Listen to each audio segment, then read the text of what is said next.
¿Listo? Y el segundo, que es el que es, digamos, persistente, que normalmente son los animales portadores, y esta forma persistente subclínica, muchachos, ocurre en los rumiantes, pero no ocurre en los cerdos. Por lo tanto, ¿cierto? Pues ya sabemos que los cerdos pues son, digamos, afectados por este virus de lactosa. ¿Listo? En este caso, pues pueden tener formas clínicas o subclínicas, independiente de que esté vacunado o no esté vacunado. Bueno, dentro de esas formas, digamos, que se presentan, pues un animal que se infecte, ¿cierto? Puede diseminarlo y producir las dos formas, ¿cierto? Uno que es un animal que es resistente, pero que puede ser infectado sus glándulas salivales y los linfonodos, y un animal que tiene la forma clínica. ¿Listo? ¿Estamos claros? Es decir, si un animal infectado, muchachos, puede transmitir el virus, puede que el animal tenga su forma clínica o tenga solamente una infección que la puede diseminar a través de la respiración, que es lo que le llaman ahora neoterio. ¿Listo? Si tiene la forma clínica, pues desarrollará la enfermedad, que tiene un periodo muy corto, que dijimos que era ¿cuánto? Más o menos una semana, ¿cierto? Desarrolla la forma clínica y luego pues se recupera y elimina el virus de su cuerpo o se vuelve un portador. ¿Estamos claros? Y para nosotros los más críticos son esos portadores, porque son los que diseminan pero no tienen formas clínicas, ¿cierto? No los vemos. Por eso siempre hay que hacer muestreos. ¿Listo? Y pues por supuesto que habrá animales como en el caso de los marranitos, ¿cierto? De los cerditos, que se pueden infectar y también pueden diseminar el virus durante mucho tiempo. En el caso de los marranitos, de los cerditos, se sabe que se pueden afectar por el virus de la fiebre aftosa, muchachos, a excepción del casco de mula, que se ha considerado, ¿cierto?, que es un cerdito que es resistente y que pues no tiene esa artiodactilia, ¿cierto?, sino que tiene un casco como si fuera un caballo o una mula. ¿Listo? No tiene la pezuña hendida, se ha visto por ahí. ¿Listo? Bueno, dentro de la fisiopatología, que es relativamente sencilla, en el caso de la fiebre aftosa, pues entra en contacto directo, bien sea con los animales y su respiración, ¿cierto?, los aerosoles, o con ambientes que pueden estar infectados, desde fómites y otras moléculas, ¿cierto? Y pues esos aerosoles se han descrito que pueden viajar largas distancias. De hecho, se han reportado 2 y 3 kilómetros virus, ¿cierto?, que diseminan sobre todo los marranitos en pruebas que se han hecho experimentalmente. ¿Listo? Y la epidermis de los animales pues permite que haya, digamos, una protección inicial, ¿cierto?, si el virus pues no penetre fácilmente la estructura epitelial en algunos casos. Y por supuesto que en los bovinos más, dado que está altamente queratinizado. Listo, el virus pues puede, como ustedes lo ven acá, ¿cierto?, unirse y entrar, asociado principalmente a las integrinas, y luego de que entra, ¿cierto?, por endocitosis mediada por receptor, se descubre y sintetiza, digamos, sus proteínas estructurales y su ADN, y pues de su RNA, perdón, y luego lo libera hacia el medio externo. ¿Listo? Que eso es lo mismo que ven ustedes, digamos, parcialmente en su virología. ¿Qué se ha descrito? ¿Qué es lo de la fisiopatología? ¿Cierto? El virus de la fiebre aftosa se ha demostrado que puede inhibir la activación de las células NK. Desafortunadamente, según ustedes mismos han expresado, pues hay, digamos, ciertos vacíos en la formación de inmuno de ustedes. ¿Listo? Entonces toca intentar ir llenando esos vacíos, pues parcialmente con esta clase, ¿cierto?, para que ustedes puedan ir entendiendo un poco más esto. Entonces, el virus de la fiebre aftosa, ¿cierto?, el Foot and Mouth Disease virus, afecta a las células NK. Las células NK son linfocitos, ¿cierto?, que tienen la característica de destruir células infectadas por virus y además de ser antitumorales. Si toda célula que está infectada por un patógeno intracelular, en este caso por el virus, o una célula tumoral, es destruida por las células NK. Entonces, ¿qué hace el virus de la fiebre aftosa? Pues inhibe la activación de esas células NK. Esa célula NK, ¿qué va a hacer? Pues no va a ser capaz de producir interferón ni moléculas como perforinas, esas que abren los huecos en las células infectadas. Listo, lo otro que puede hacer, ¿cierto?, directamente el virus es que inhibe la activación de los PLRs, esos receptores similares a TOL, ¿cierto?, y inhibe pues esta función en las células dendríticas. Las células dendríticas, ¿cierto?, son células presentadoras de antígeno profesionales, cuya función pues es presentar el antígeno para producir una respuesta inmune. ¿Listo? Adicionalmente se ha escrito que el virus de la fiebre aftosa estimula la producción de interleuquina 10, la cual es una citoquina que participa en las respuestas T reguladoras, es decir, que inhibe las células T. ¿Listo? Les repito, ¿cierto? Afecta directamente las células NK, que son antivirales antitumorales, afecta a las células dendríticas en sus TLRs, por lo tanto no hacen la presentación de antígeno, e incrementa los niveles de interleuquina 10, induciendo que las células T pues, se inhiban, una inmunosupresión. ¿Listo? Bueno. Se han descrito pues, muchos más mecanismos envueltos, digamos, en estas fases, sin embargo, pues no requiero que los conozcan todos, pero pues quedan en sus presentaciones, ¿cierto? Si quieren profundizar en ellos, algunos relacionados con la evasión inmune o, digamos, con diferencias específicas en ellos, ¿cierto? Principalmente, digamos, en el ganado, donde se produce más interferón, y en los cerdos, donde se produce más interleuquina 10 de manera inmunosupresora. Vamos a decir que lo que se ha escrito en la serología, que es muy importante para el diagnóstico, es que la inmunoglobulina M, que es la principal, aumenta significativamente en el día 5 y luego comienza a aumentar a partir de ese día 5 la inmunoglobulina G, alcanzando, digamos, el nivel más alto hasta 9 días posinfección. ¿Listo? Es decir, muchachos, que para nosotros poder detectar y determinar que un animal sea positivo a la fiebre aftosa, ¿cierto? Tendríamos que esperar pues, más o menos una semana y 2 días. ¿Listo? En ese tiempo pues ya se presentan las lesiones, entonces es más fácil hacer el diagnóstico. Los signos clínicos pueden ocurrir entre 3 a 5 días, sin embargo pues se demora a veces hasta 7 días, y el animal puede eliminar el virus, muchachos, directamente de su cuerpo hasta 2 semanas posterior a la infección. ¿Listo? En el caso de los rumiantes, la zona que es más crítica es la región nasofaringia, donde el virus se replica con mayor proporción. ¿Listo? Y si ustedes ven, que bueno, yo me devuelvo a la imagen que habíamos mostrado antes, ¿cierto? Siempre se habla pues, de la infección a nivel nasofaringio, que es donde el virus persiste. ¿Listo? Bueno.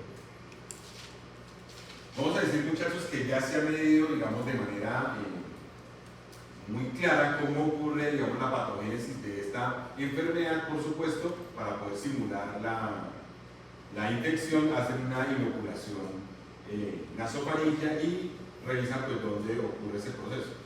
Entonces, en este caso, muchachos, en el eje de las Y, ustedes van a encontrar el número de copias de RNA, es decir, cuánto virus hay, y en el eje de las X van a ver la fase previrémica, es decir, antes de que entre a la sangre, la fase virémica, ¿cierto? Cuando entra la sangre, y la fase postvirémica cuando sale la sangre. ¿Listo? Y en esto que le llaman score, ¿cierto? O nivel de lesión, es cuando se comienzan a presentar las lesiones. ¿Listo? Entonces, si vemos, pues están descritos en horas, más o menos. Entonces, hacen la inoculación y el virus, ¿cierto? Eleva su contenido, en este caso, perdón, el rojo es suero, el azul, ¿cierto? Son los hisopados nasales, y el otro, el azul son los orales y el verde los nasales. Entonces, cuando se hace la inoculación por vía oronasal, muchachos, pues por supuesto que donde más se presentan virus, ¿cierto? Es en la boca, ¿cierto? Y en la nariz. Y pues no es realmente en la sangre, porque si es la fase previrémica, no tiene por qué haber virus en sangre. Posterior a que el virus empieza a crecer, ¿cierto? En sangre, pues se reducen los niveles tanto en la boca como en la nariz. Eso de pronto no es tan importante, ¿cierto? Pero desde que empieza a circular, muchachos, en la sangre, que es de aquí hasta acá, ¿cierto? Se incrementa tanto en la sangre como en la nariz como en la boca. ¿Listo? Y cuando el virus entra, muchachos, a la sangre, más o menos unas 20 horas posterior al ingreso, realmente 18 horas posterior al ingreso, se comienzan a presentar las lesiones. ¿Estamos claros hasta ahí? Es decir, que si el animal ya presentó lesiones, el virus entró casi que medio día o un día antes a la sangre. ¿Claro hasta ahí, muchachos? Y eso es crítico para hacer el muestreo. ¿Listo? El animal, ¿cierto?, puede aclarar el virus, es decir, eliminarlo de la sangre, de la porción oronasal, ¿cierto? Y ya. Sin embargo, pues la lesión sigue, ¿cierto? Luego se ulcera y luego se fibrosa y ya. Entonces, ¿por qué es importante entender eso? Porque el tiempo en el cual se produce la lesión es relativamente corto frente a la entrada del virus a la célula, ¿cierto? O al cuerpo del animal. Entonces, lo que se ha medido, ¿qué estructura es esa, muchachos? ¿qué órgano es? Es el único órgano, a diferencia del sistema digestivo, que tiene una cripta. ¿Cuál es? ¿Qué otro órgano tiene una cripta, muchachos? Entonces, un órgano hueco es un órgano parenquimatoso. Sí, más o menos, pero esto que está aquí es una luz. Entonces, al final termina siendo como medio hueco, ¿cierto? Para no poderlo hacer. ¿Y esto que está aquí, qué es para ustedes, muchachos? No esto, porque eso es tejido conectivo, ¿cierto? No vasos sanguíneos por ahí chiquitos, pero esto que es de aquí a vasos sanguíneos, ¿esto qué es? ¿Será un infiltrado inflamatorio?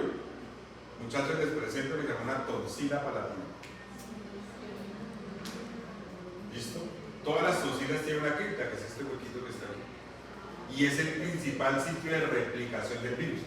¿Listo? Por eso es importante que lo sepan. Eso que ustedes ven en rojo, pues son los virus directamente entrando, ¿cierto? Que se tiñen. Si uno se da más cerquita, pues más cerca todavía, si ve la cripta, que es un huequito pequeño, como un surco, que se forma entre las dos montañas, ¿cierto? Una cripta, y eso que ustedes ven son antígenos virales, que es por donde entra el virus específicamente al linfonodo. ¿Listo? ¿Esto qué órgano es? Pulmón, muy bien, ya sé. Es un pulmón, ¿cierto? Y en ese pulmón, que tiene, pues, digamos, unas lesiones acá, ¿cierto? Aparentemente como una neumonía intersticial leve, pues también en el pulmón se presentan esos virus, ¿cierto? Se pueden detectar directamente. Bueno, aquí es lo mismo, ¿cierto? Que está, pues, se tiñen los núcleos y lo que ustedes ven en rojo corresponde a los virus, directamente en el tejido pulmonar, donde esto debería ser una sola línea de células, y si ven, pues se llena de células en ese intersticio. Dentro del artículo que hay, que es, ya tiene sus añitos, ¿cierto? Pero describe muy bien las vías en las que ocurre, muchachos. Pues lo que ustedes ven en color rojo, ¿cierto? Es donde más virus se presentan. Y lo que ven en el color más o menos como moradito es donde menos virus se presentan. ¿Listo? Sin embargo, hay un estadio intermedio, este que ven en amarillo, de 40 a 60, es más o menos donde más virus, entre comillas, en la mitad se presentan. Entonces, el sitio donde más se replica el virus, ¿dónde será, muchachos? En la nasofaringe, ¿cierto? En las tonsilas, faringias, palatinas y demás. ¿Listo? Y pues con la respiración, muchos de esos virus se van a las porciones, digamos, más extremas, a pesar de la porción craneal de ese pulmón. ¿Listo? Ya se ha medido en concentración y se sabe que la zona donde más se replica, ¿cierto? Es en la zona nasofaringia, principalmente en las tonsilas y pues en los extremos, digamos, del pulmón. ¿Listo? Es a donde llega la partícula viral, pues al final.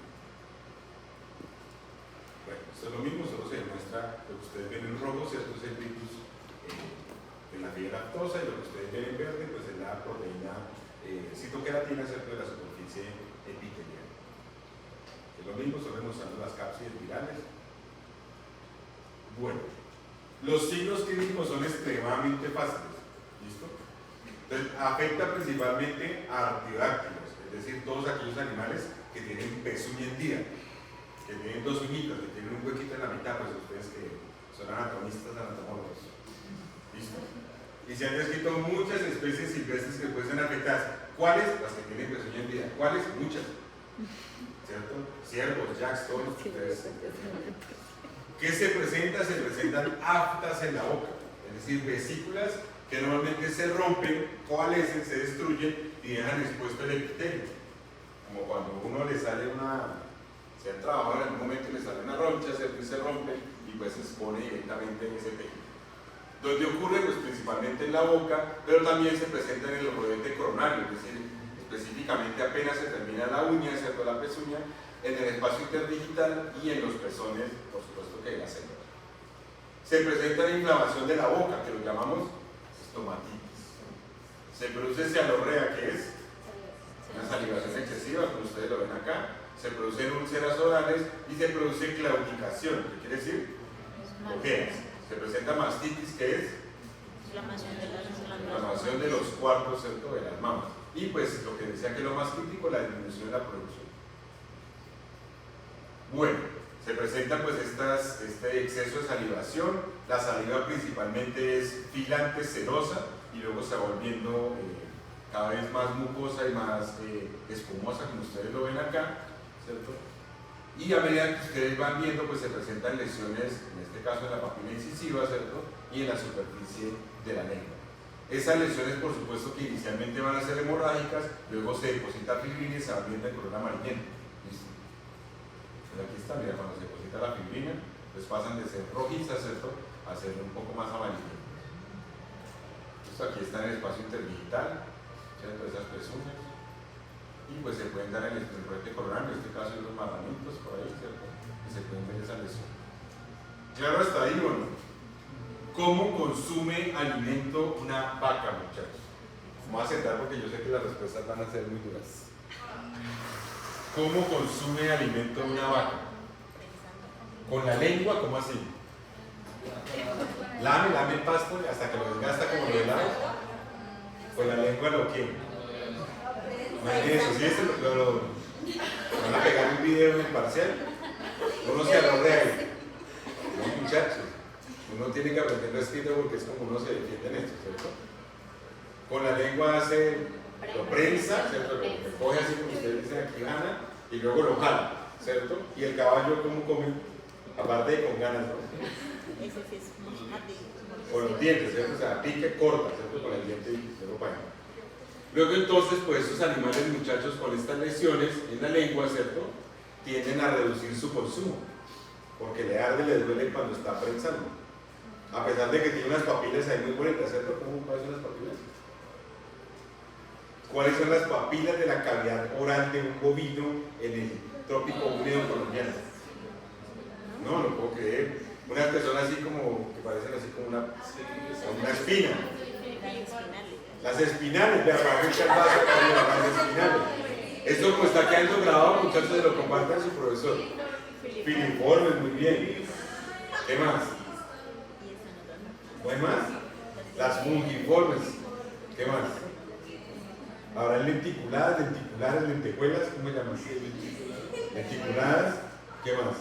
¿No hay más? Es que para eso es la anatomía, ¿cierto? Que son las que jalan el alimento para que no se devuelva. ¿Verdad que la vaca cada vez que jala se le vaya? No, pues no. Entonces revise por favor esas papilas, ¿cierto? Bueno. Vamos a decir que hay una descripción, muchachos, que hizo Panaftosa ya hace mucho tiempo de cómo progresan esas lesiones. ¿Listo? Entonces, como les decía, perdón, muchachos. Como les decía, pues se describe que más o menos dura una semana.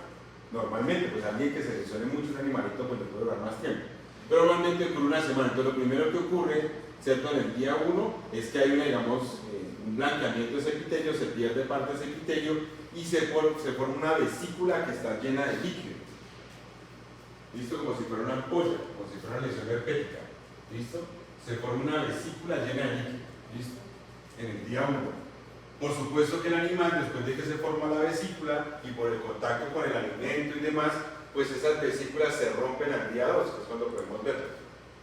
Y lo que se va a ver, pues es el epitelio, ¿cierto?, que se desprende y un borde claro, que normalmente tiende a ser un poco rojizo. ¿Listo? Sin que haya depósito de fibrina, es decir, sin que se presente, sin que se presente esa fibrina que vemos acá, esta parte blanquecina, ¿cierto?, que hace parte, digamos, de la cicatrización. Al día 3, esas lesiones se ven menos claras, ¿cierto?, comienzan a perder sus bordes y pierden, digamos, su color rojo brillante y comienza a depositarse fibrina, a volverse blanquecina, amarillenta. Al día 4, muchachos, hay un crecimiento en la periferia de esa lesión que normalmente está asociado a un proceso de reparación tisular. Y se sabe, muchachos, que al día 7, pues solo se va a encontrar un tejido cicatrizado. Entonces, diagnosticar aftosa, entre comillas, es muy sencillo. Listo, es buscar ¿qué? La boca, la lengua, los pezones, ¿cierto?, el roete coronario y mirar si hay lesiones ulcerativas, ¿cierto?, que provengan de una vesícula rota o pues una vesícula de pronto todavía evidente. Listo, esas lesiones se pueden producir, como ustedes lo ven aquí, pues en la lengua, ¿cierto?, y normalmente tienden a producirse pues en diferentes partes, digamos, de la boca, y están las papilas filiformes.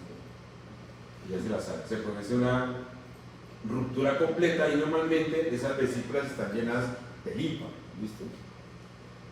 Se han demostrado en el espacio interdigital y normalmente pues causa claudicación y pues se ha demostrado asociado, por ejemplo, los cuartos mamarios. Que en este caso pues no hay una gran cantidad de lesiones, ¿cierto? Pero pues cuando se hace el ordeño, cuando el animal mama, ¿cierto? Pues va a lesionar la glándula de la madre. ¿Listo? Se puede producir en los pilares de rumen, que ustedes ya estudiaron, ¿cierto? Y cuando nosotros hacemos una histopatología de esta lesión, pues se ve esta acumulación de líquido subepitelial, un edema subepitelial. ¿Listo? Sin embargo, para el diagnóstico muchas veces de la fiebre aftosa, pues no se requiere hacer histopatología. ¿Listo? Pero pues ya lo han hecho para caracterizarla y repito, sea un edema subepitelial, ¿cierto? Usted ve que se acumula pues líquido, que en este caso se ve claro, y eso ya se va a grabar en otras partes, no es algo nuevo. ¿Listo? Eso implica que uno toma la vesícula completa y casi siempre uno ve la lesión ya ulcerativa. ¿Listo? Todo esto que está en blanco, muchachos, es líquido, ¿cierto? Linfa que se acumula y pues cuando uno lo corta se ve ese exceso de líquido. ¿Listo? Se ha demostrado pues en algunos casos partículas virales, digamos, asociadas al epitelio, de la zona inicial del epitelio, que demuestran que se puede replicar pues específicamente, digamos, asociado al estrato basal epitelial. ¿Listo? Bueno, algo muy importante es que en la enfermedad de la fiebre aftosa pues se ha demostrado miocarditis, es decir, que puede afectar al tejido coronario o al tejido cardíaco. ¿Listo? ¿Habrá alguna enfermedad de los caninos, de los felinos que afecte el corazón? El parcial que ustedes estudiaron, barbo, en su forma cardíaca, ¿cierto? ¿Que produce qué? ¿Qué sería la necrosis del animal cardíaco con parvo? ¿Qué se ve? Unas lesiones blanquecinas de atigramiento, ¿cierto? Que corresponden a la necrosis de seno. ¿Listo? Y esos animales mueren de muerte súbita, ¿cierto? Para que se dé la forma cardíaca en parvo, ¿qué se requiere, muchachos? Menos de 8 semanas, ¿cierto? Y hay dos formas en la cual pues da una forma más crónica, ¿cierto? Y una forma más súbita que no tiene signos clínicos, ¿cierto? Ahora, ¿participa la vacunación en esa forma o no? ¿Será que iatrogénicamente yo pudiese inducir eso o no en un animal? ¿Qué dicen ustedes de todo lo que ustedes se mataron estudiando? Que sé que lo hicieron, a pesar de que pues en el mal. Pegó en el palo para allá, pero quería hacer la live. ¿Será que si yo vacuno con un tipo de vacuna específico puedo inducir la forma cardíaca? ¿Qué creen ustedes? ¿Con cuál vacuna? Virus vivo modificado. Se está metiendo por ahí con laringotraqueitis y cierto, con otras cosas. Entonces vamos a decir, muchachos, que en el caso de la aftosa hay también miocarditis asociadas a infección, ¿cierto? Y pues se ven pues estas lesiones, ¿cierto?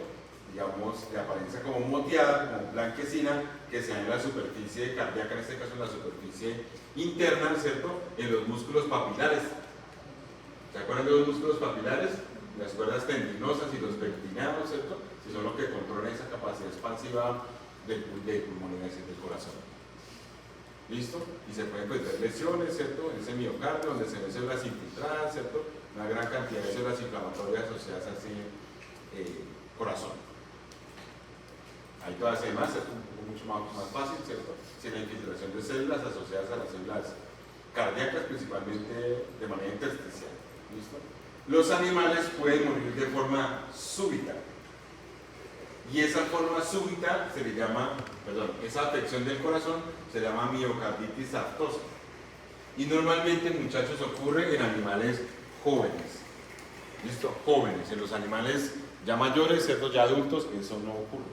Es muy raro, es en animales jóvenes, que la miocarditis aftosa, en el cual el virus migra al corazón, ¿cierto? Y pues afecta las células cardíacas y produce esas mismas lesiones de atigramiento, ¿cierto? Que son esas que están acá, ¿cierto? Unas lesiones necróticas que comprometen la capacidad contráctil del corazón y que le llaman pues corazón atigrado, ¿cierto? Que parece como el arañazo pues, de un tigre, ¿cierto? Eso se ha demostrado ya, digamos, en muchos artículos ya, en este caso pues en porcinos, ¿cierto? Donde se ven las lesiones blanquecinas y pues en zonas aquí relativamente normales. Hay alguna discusión, digamos, que se da, muchachos, sobre todo de pronto en la experticia que tiene el patólogo, y es que en algunos casos corazones que son muy grasos, ¿cierto? Permiten que se confundan con el tejido graso. ¿Listo? Pero al menos tener la sospecha, ¿cierto? Pues es una posibilidad de diagnóstico que es para que ustedes lo tengan en cuenta. Listo, aquí hay otras lesiones, ¿cierto? Algunas lesiones de aquellas lesiones blanquecinas que se presentan en ese corazón. Aquí se ven las lesiones, ¿cierto? Que se ven en la superficie, que son cambios ya degenerativos. Ya hay más tiempo.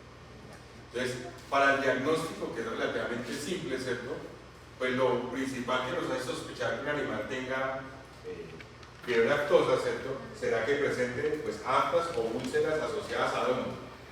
A la boca, a la lengua, a los cuartos mamarios, a la ubre, pues, al espacio interdigital, ¿cierto? Ya si lo abrimos, pues al rumen, pues, es que le dimos el rumen, ¿cierto?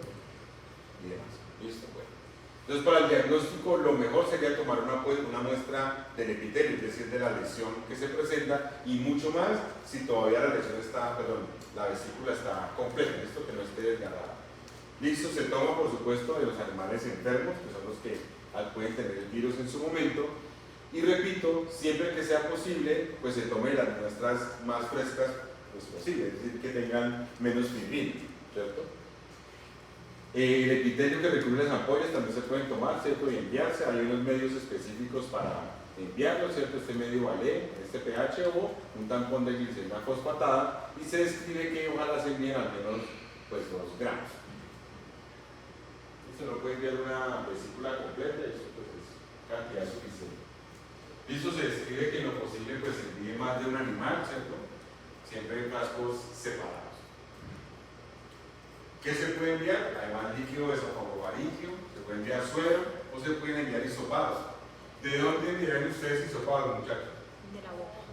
De la boca, ¿cierto? O pues de la nariz, se puede, ¿cierto? Orales o nasales, ¿listo?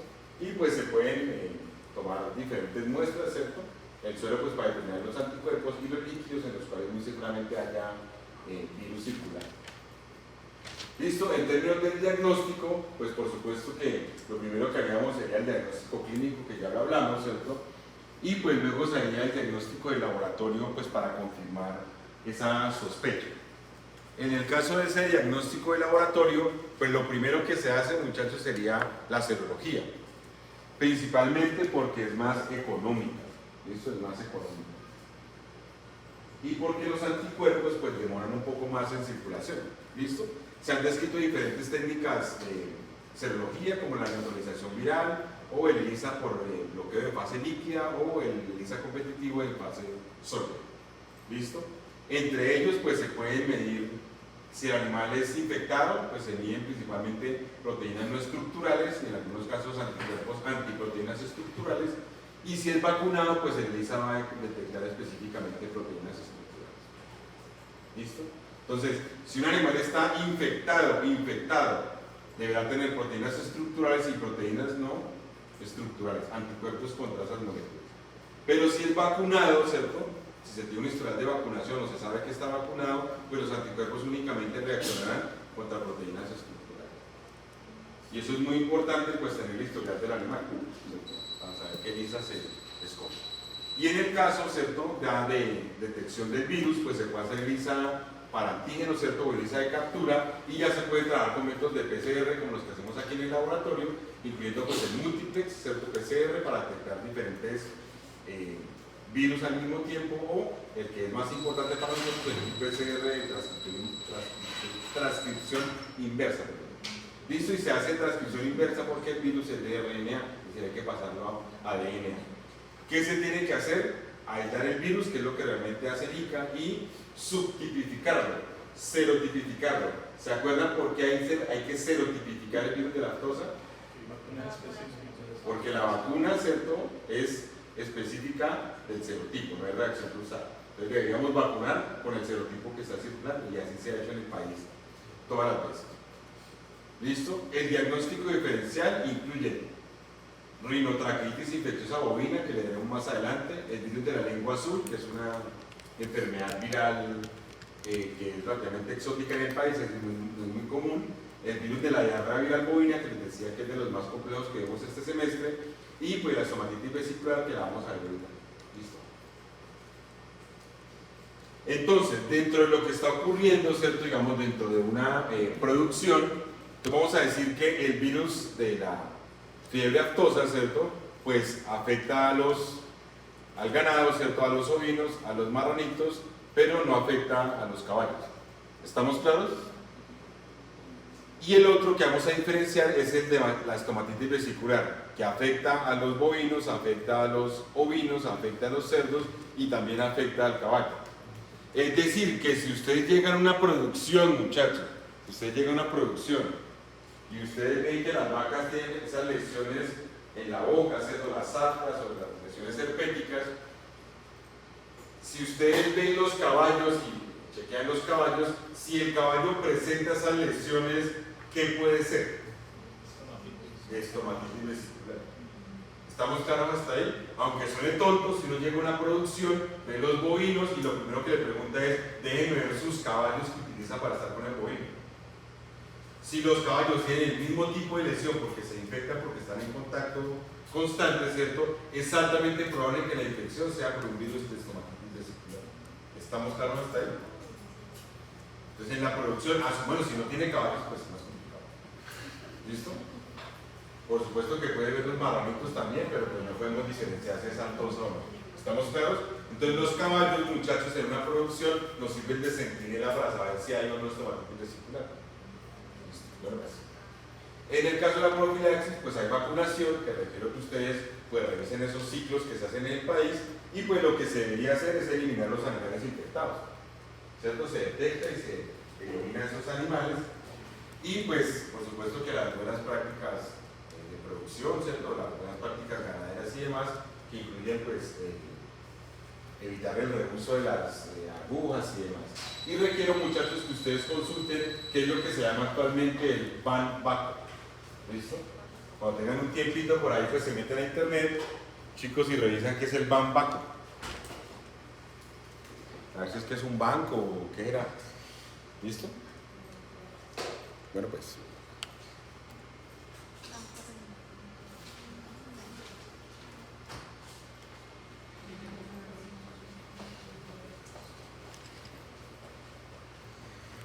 Entonces vamos a ver una enfermedad, muchachos, que es muy similar y que clínicamente es casi que igual o idéntica. ¿Listo? Hay personas todavía, ¿cierto?, después de tantos años, que dicen que pueden diferenciar una aftosa de una estomatitis vesicular. Y eso es imposible porque produce lesiones y ¿cómo se las mide? No, son exactamente iguales. Tanto que los expertos de liga, que es gente muy juiciosa, muy formada, ¿cierto?, le llama, digamos, a eso enfermedad vesicular cuando uno la ve. Porque no se puede diferenciar. ¿Estamos claros? No se puede diferenciar. Ahora, si yo sospecho, ¿cierto?, que es una estomatitis vesicular, ¿qué debo revisar? Los caballos, ¿cierto? Y a ver si tienen las mismas vesículas o no, y ya puedo tener un criterio pues, más fuerte.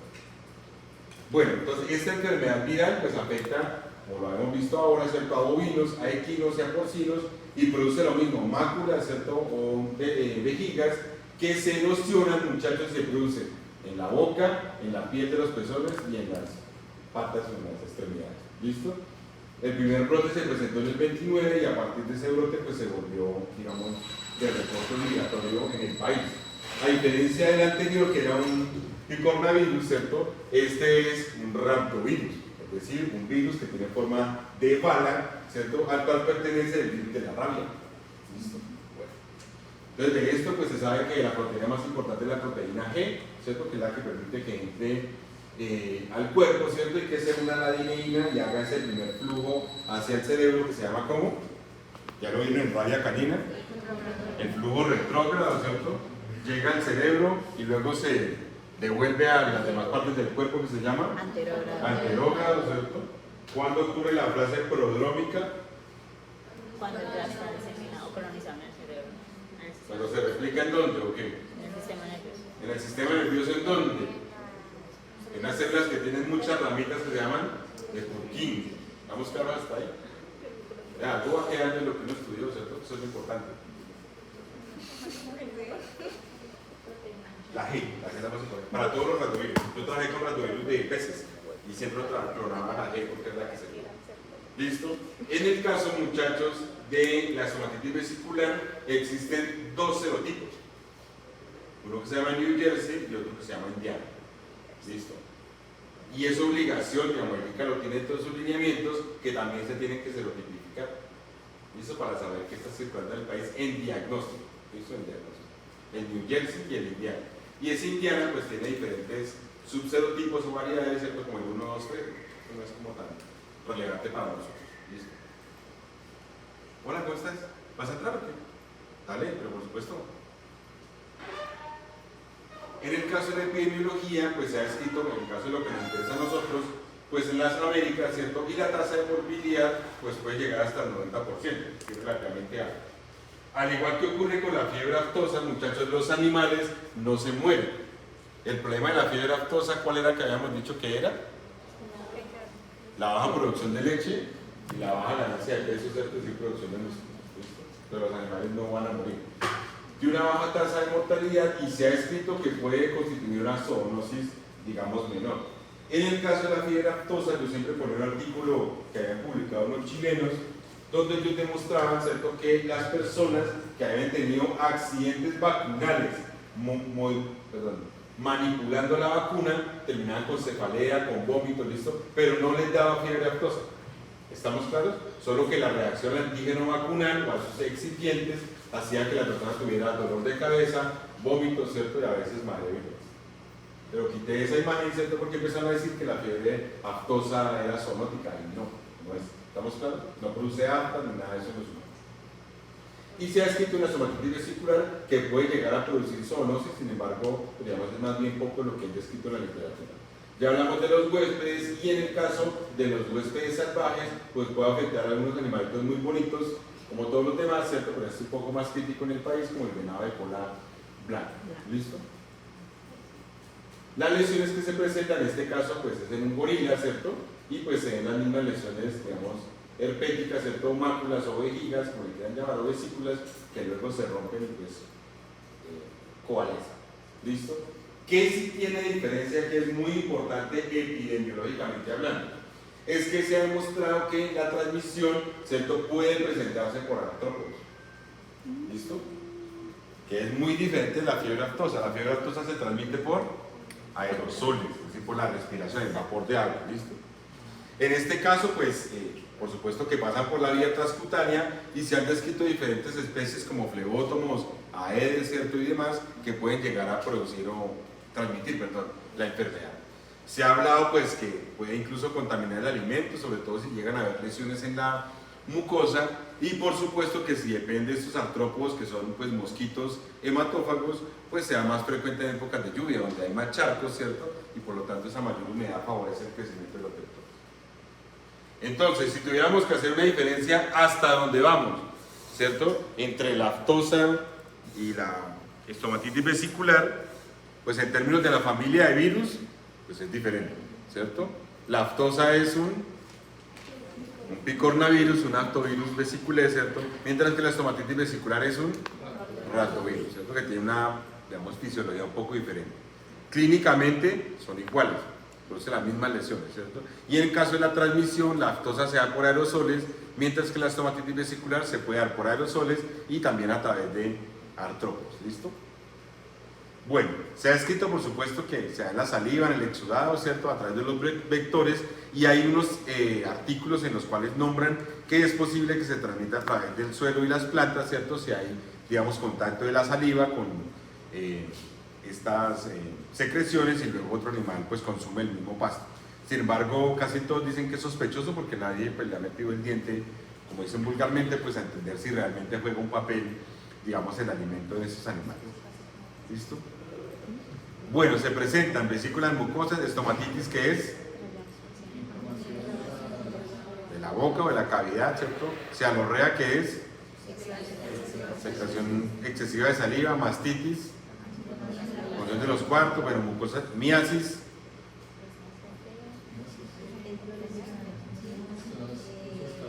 infestación, porque no es que ustedes son amantes, pues, de para que quede ahí grabado. Aman, parásitos, lovers. Y les pregunto las miasis y ahí quedan. ¿Larvas de qué? ¿De qué? De dípteros. ¿Qué dípteros? O sea, nómbreme 25 dípteros que ustedes tienen. Bueno, 2 entonces para que la saquen barata. Coclumia, ¿cómo es coclumia qué? Omnívora, ¿y qué más? Sarcófaga carnera, sí, a mí me gusta el sarcófago que suena como a tumba, como, ¿cierto? Como a muerte, como a 31 de octubre, como una cosa así. Entonces tienen que acordar de eso. Entonces se dan miasis, ¿cierto? Porque estas lesiones se colonizan con esas larvas o con los huevitos y luego las larvas silban. Se puede dar fiebre, ¿cierto? Que es menos común, y pues la baja producción que nosotros hablamos. Las lesiones, en este caso en un equino, sabrán que no es una vaca, ¿cierto? ¿Por qué saben que no es una vaca, chicos? Por los dientes. Porque tiene incisivos o dientes en la parte de arriba, ¿cierto? Y se produce pues lesiones orales, ¿cierto? Linguales, en este caso pues en las mucosas orales. ¿Listo? Dentro de la signología, pues el periodo de incubación, muchachos, puede ir de 2 a 4 días e incluso hasta los 21 días. Mientras que en el caso de la fiebre aftosa dijimos que era de ¿cuánto? De 2 a 5 días, ¿cierto? El periodo de incubación. Y en el trabajo experimental, ¿cuánto se demoró ese periodo de incubación? 5 a 7 días. ¿Cuánto? 48 horas, 2 días nomás. ¿Cierto? Cuando se le inoculó directamente en la nasofarina. ¿Listo? La signología es exactamente igual, le ponen similar pues como para no pelear. A la fiebre aftosa, lo que hace que se confunda fácilmente. Cuando ustedes detectan un animal con esa signología, muchachos, y lo reportan al ICA, ustedes no escriben aftosa, sino dicen enfermedad vesicular. Porque no se sabe si es aftosa o es estomatitis vesicular. ¿Estamos claros? De hecho, cuando damos porcinos, les voy a contar el problema que hubo con el Seneca virus, que alguien dijo, no, eso no es ni aftosa ni es estomatitis, y mandó la muestra a Estados Unidos y se volvió un problema gigante en Colombia. A alguien se le dio chistoso por clasificar, ¿cierto? Eso era un problema mundial, ¿cierto? Digamos para Colombia en exportación y demás. Bueno, las lesiones pues se presentan esas llagas o esas, digamos, úlceras, ¿cierto? En diferentes partes del cuerpo, ¿cierto? Asociadas principalmente pues a la boca. Hola, Macho, ¿cómo estás? Esas son, ¿cierto? De hecho, esta es tomada de área verbovina, ¿cierto? Se presentan esas lesiones. Las lesiones microscópicas pues son dermatitis, ¿cierto? Vesículo-pustulares, puesto que en algunos casos pues se puede presentar pus en las lesiones como se mostraba por acá. Esto por supuesto que es un equino, ¿cierto? Y se ve la presencia de estos huecos acá que corresponden a qué. A edema que subepitelial, ¿listo? Por supuesto que aquí hay una lesión pues, más severa, ¿cierto? Pero son los pocos artículos que muestran esas lesiones. Y en el caso, muchachos, de la estomatitis vesicular, es común, repito, es común que se llenen de pus. ¿Listo? Repito, es común que se llenen de pus. Mientras que en lactosa, pues yo nunca digo que haya estomatitis vesiculopustular en lactosa, ¿listo? Que se ocurre en esa enfermedad. El diagnóstico, pues por supuesto que el periodo es mucho más amplio, ¿cierto? Dura hasta 21 días, y pues el diagnóstico es clínico. Si yo veo la lesión, ¿cierto? Y digo, pues sí, es una enfermedad vesicular, y ya me pongo a pensar, pues si será aftosa, ¿cierto? O estomatitis vesicular. ¿Listo? Y pues lo que le ha comentado, ¿cierto? Que, digamos, los caballos son resistentes a la fiebre aftosa y susceptibles a la estomatitis vesicular. Por lo tanto, los caballos, pues no puede servir de indicativo así es una u otra. ¿Listo? Se ha descrito pues la infiltración que se produce en la submucosa, en una gran cantidad de linfocitos, ¿cierto? En esa submucosa. Y en el diagnóstico diferencial, pues la primera pues será fiebre aftosa. Realmente la única que se confunde más fácilmente, y ya en el caso de las que afectan a los cerdos, que la veremos luego, pues la enfermedad vesicular porcina o el exantema vesicular porcino. ¿Listo? Y eso es lo que es indiferenciable, es decir, lo que uno no puede a solo ojo pues revisar. ¿Listo? En los procedimientos pues realmente lo que se hace es identificación de la gente, si se quiere hacer a través de PCR o a través de serología, pero lo que se describe directamente por el ICA, ¿cierto? Pues son pruebas de ELISA para determinar esos serotipos. ¿Listo? Son dos serotipos, ¿cuáles son? New Jersey e Indiana. ¿Listo? Aquí está, pues si le llegan a querer consultar, ¿cierto? Las pruebas, el código, ¿cierto? Y la tarifa, es decir, entran al ICA y les dicen eso vale 20.000, 30.000, 40.000. Entonces están todas las pruebas, pues les queda pues en su presentación si la requieren estudiar. Entonces en el caso de la profilaxis, al igual que ocurre con la aftosa, pues no es realmente un tratamiento específico y lo único que se hace es aplicar pues antibióticos si uno quiere reducir de pronto la presencia de infecciones bacterianas secundarias en la piel, o pues hacer tratamiento para esas miasis, ¿cierto? Que se hace con qué, muchachos, aquí les tocó la expo de miasis, de cocleomía, de no sé qué, y sarcófaga carnaria y todas esas pupas, y larva 1, larva 2, larva 3, infectante, importante por detrás, no cuento más.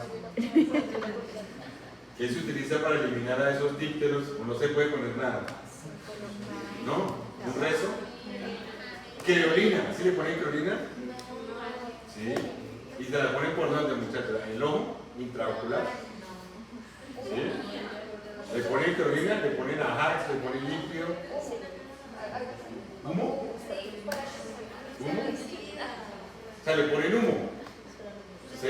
Claro que si le ponen mucho humo, de pronto papita, yuquita, y queda el barril. Entonces, ¿qué hay que hacer, muchachos? Yo sé que es complicado, pero hay que intentar apropiar eso cada vez, ¿cierto? Ustedes lo reír, yo les pregunto es para eso, para ver qué se acuerda uno, ¿cierto? De todo lo que sufrieron con esas materias que asumo que las disfrutaron también. ¿Cierto? No sé. Entonces, por favor, revisen esos tratamientos, a ver. Que a veces se acuerda únicamente de qué expone, ¿cierto? A veces pasa. Listo, pues en la profilaxis sanitaria, al igual que en la aftosa, se debe restringir el desplazamiento de los animales.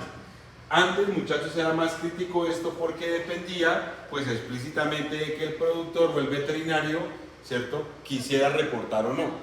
Ahora, como es de reporte obligatorio, pues si no reporta, a uno le quita la tarjeta y pues a la persona la sanciona. ¿Listo? Y pues por supuesto que en este caso sí requiere el control de vectores, que en la aftosa pues no es tan importante. ¿Listo? Nosotros digamos como país, hemos recibido brotes desafortunadamente, ¿cierto?, por personas inescrupulosas que a veces traen animales, digamos, por el Ecuador, ¿cierto?, o que lo traen por Venezuela. Han habido brotes que han hecho que se tenga que volver a vacunar, ¿cierto?, y perder ese estatus sanitario. Y pues ustedes han demostrado, ustedes pueden revisar que hay vacunas, digamos, comerciales, ¿cierto?, que la comercializa Becol, y pues se han probado diferentes tipos de vacunas que la mayoría han funcionado, pero comercialmente pues está esta, ¿cierto?, que es en base oleosa, que es relativamente efectiva. ¿Claro hasta ahí o no? Entonces, clínicamente, una aftosa, ¿cierto?, y una estomatitis vesicular es, diría, casi que imposible diferenciar, ¿cierto? Lo único que nos permite diferenciar lo que sería las pruebas serológicas, ¿cierto? Y en el caso del estudio epidemiológico, pues revisar los equinos, ¿cierto?, que sean de pronto negativos a esas vesículas. ¿Listo?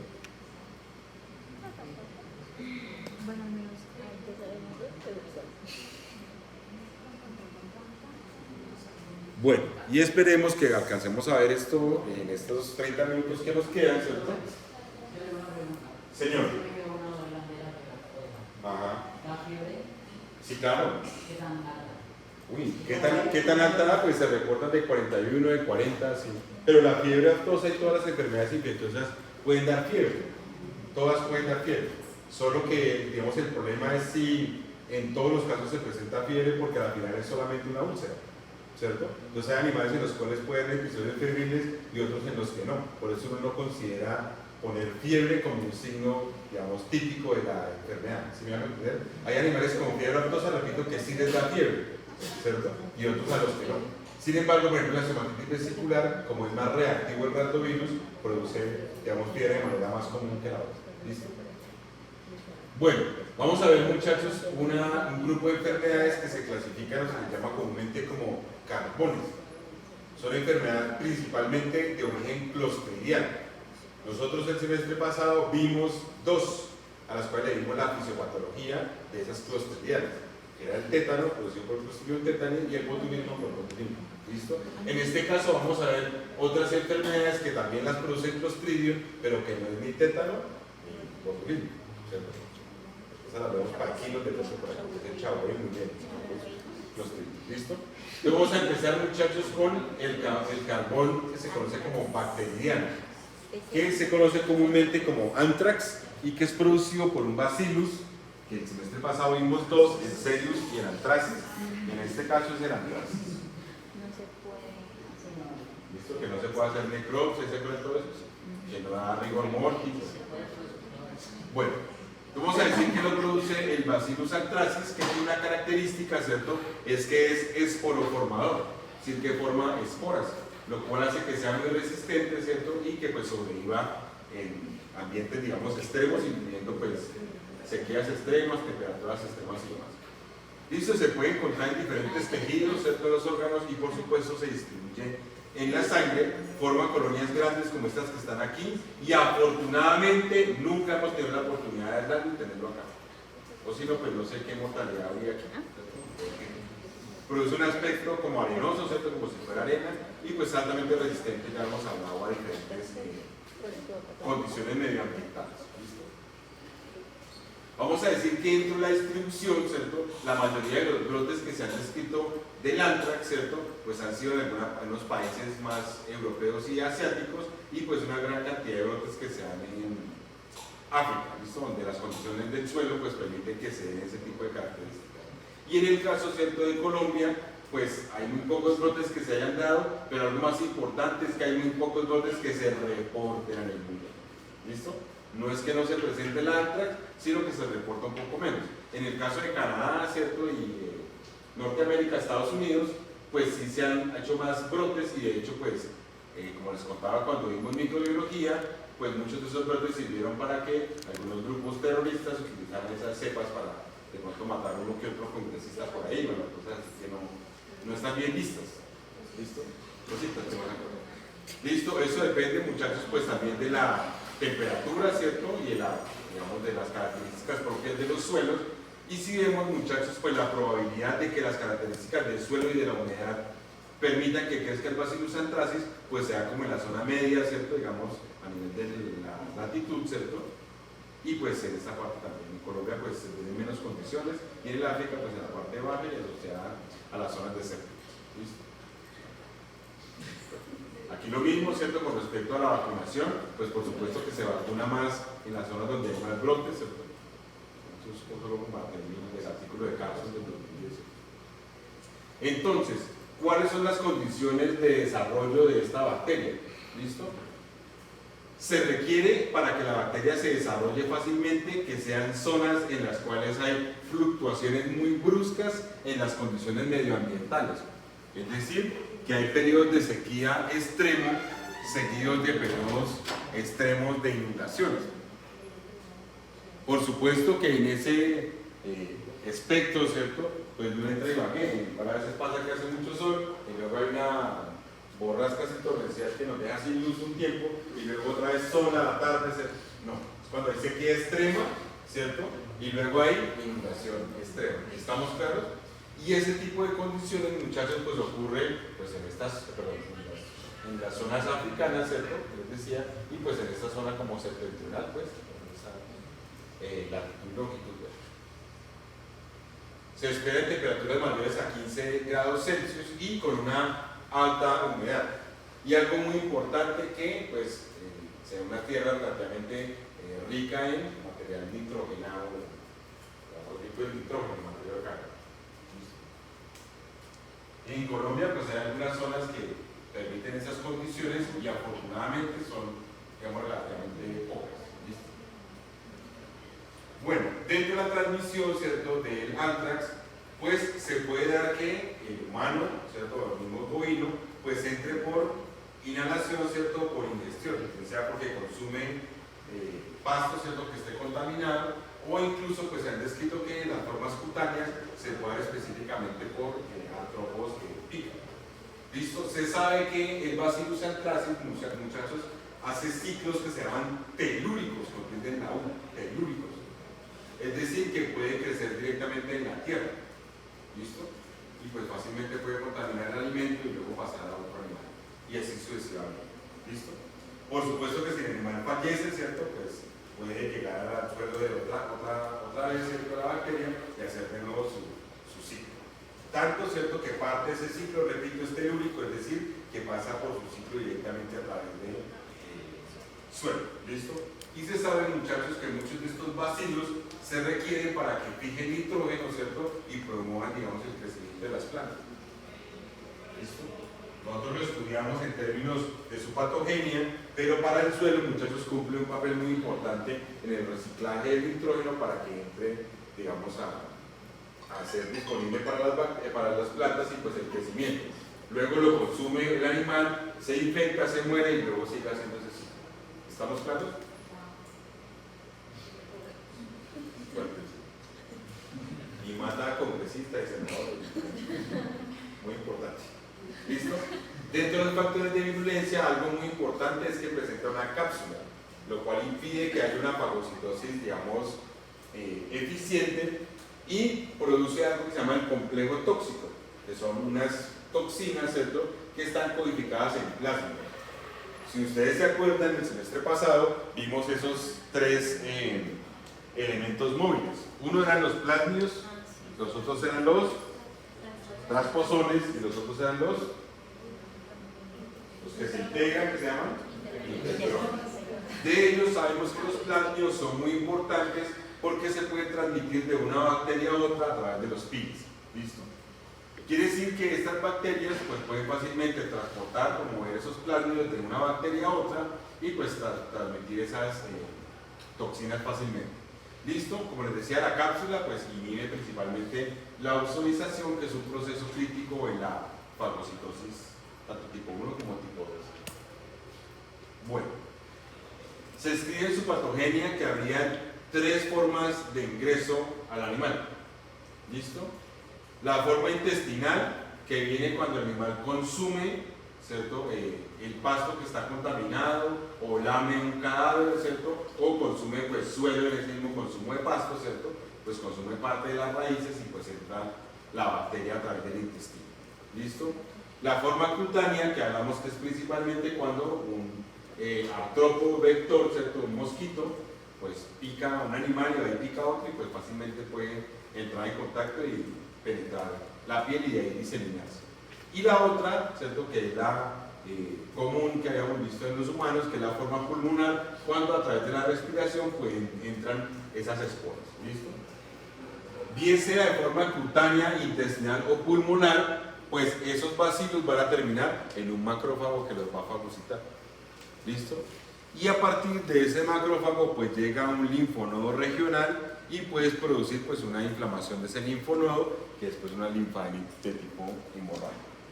¿Listo? Entonces solo hay 3 vías de ingreso: la cutánea, la digestiva y la pulmonar.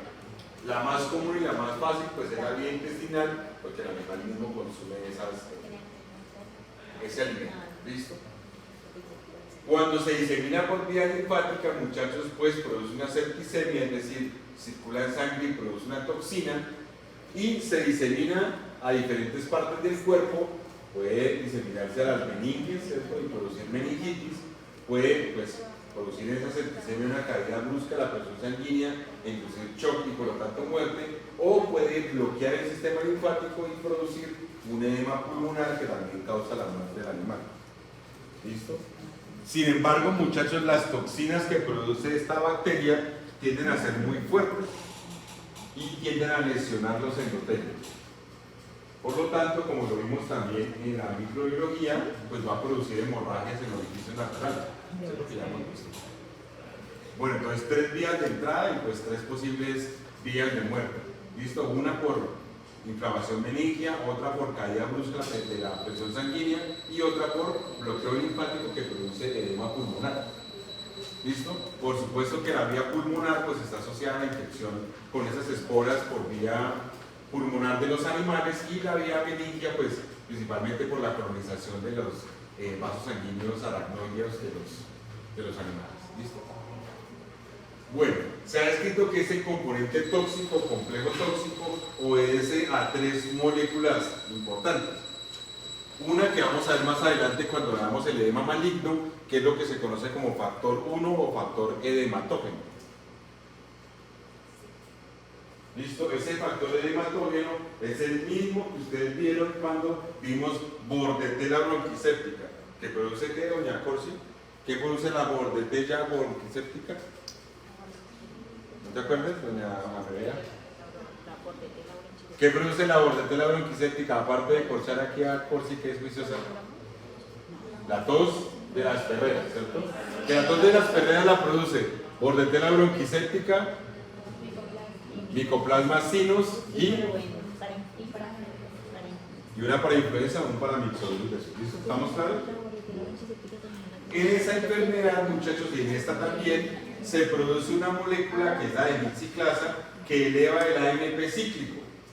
¿Habrá alguna otra patología que aquí el presente gordito le hayas explicado a ustedes en las cuales se afecte el AMP cíclico?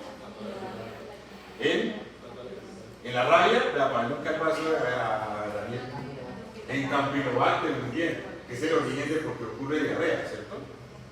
Entonces, ¿qué nos toca ir haciendo? Pues recordarlo, ese es el ejercicio que se hace, ¿cierto? Para que pues a la final tengan un aprendizaje más significativo. ¿Listo? Vamos a decir que ese AMP cíclico pues tiene que ver con la salida de cloro y por lo tanto la salida de sodio y por lo tanto la salida de agua y por eso se llama factor hematógeno. ¿Listo? Incrementa la permeabilidad y promueve pues por supuesto la generación de edema, ¿cierto? La extravasación de ese líquido, pero pues también se ha descrito asociado a la formación de hemorragias, es decir, rompimiento de vasos sanguíneos, la formación de trombos y pues finalmente a un fallo cardíaco, un paro cardíaco. ¿Listo? Ese es el primer factor. El tercer factor, ahorita vemos el segundo, ya les digo por qué. El tercer factor se conoce el factor 3 o factor letal y es realmente la toxina más fuerte, muchachos, que tiene la bacteria. El factor 3 o el factor letal. ¿Listo? Es la toxina más fuerte que tiene esta bacteria porque destruye las membranas celulares. Al tener esa capacidad de destruir las membranas celulares de células eucarióticas, pues destruye los capilares y produce esas hemorragias, digamos, generalizadas que terminan pues produciendo una coagulopatía intravascular diseminada y luego una coagulopatía intravascular de consumo. Les repito, la toxina destruye las membranas celulares de células eucariotas. ¿Cuáles? Pues todas las que tienen núcleo. Las que se afectan más son las de los vasos sanguíneos y por lo tanto se producen hemorragias. ¿Listo? Esas hemorragias son así puntiformes que se llaman como petequias, luego se fusionan y se llaman como equimosis, luego se fusionan y se llaman como sugilaciones. ¿Cierto? Que lo vamos a hablar ahora. Vamos a decir entonces que al destruir esas membranas celulares se produce ese incremento de la permeabilidad capilar, va a salir sangre y se produce una trombosis capilar. En los estadios iniciales, muchachos, de la infección y el efecto de esta toxina, se produce una coagulopatía intravascular diseminada. Es decir, la destrucción masiva del endotelio expone el colágeno o tromboplastina tisular y por lo tanto induce la formación de trombos en exceso. A eso se le llama una coagulopatía intravascular diseminada. ¿Listo? O CID, coagulopatía intravascular diseminada.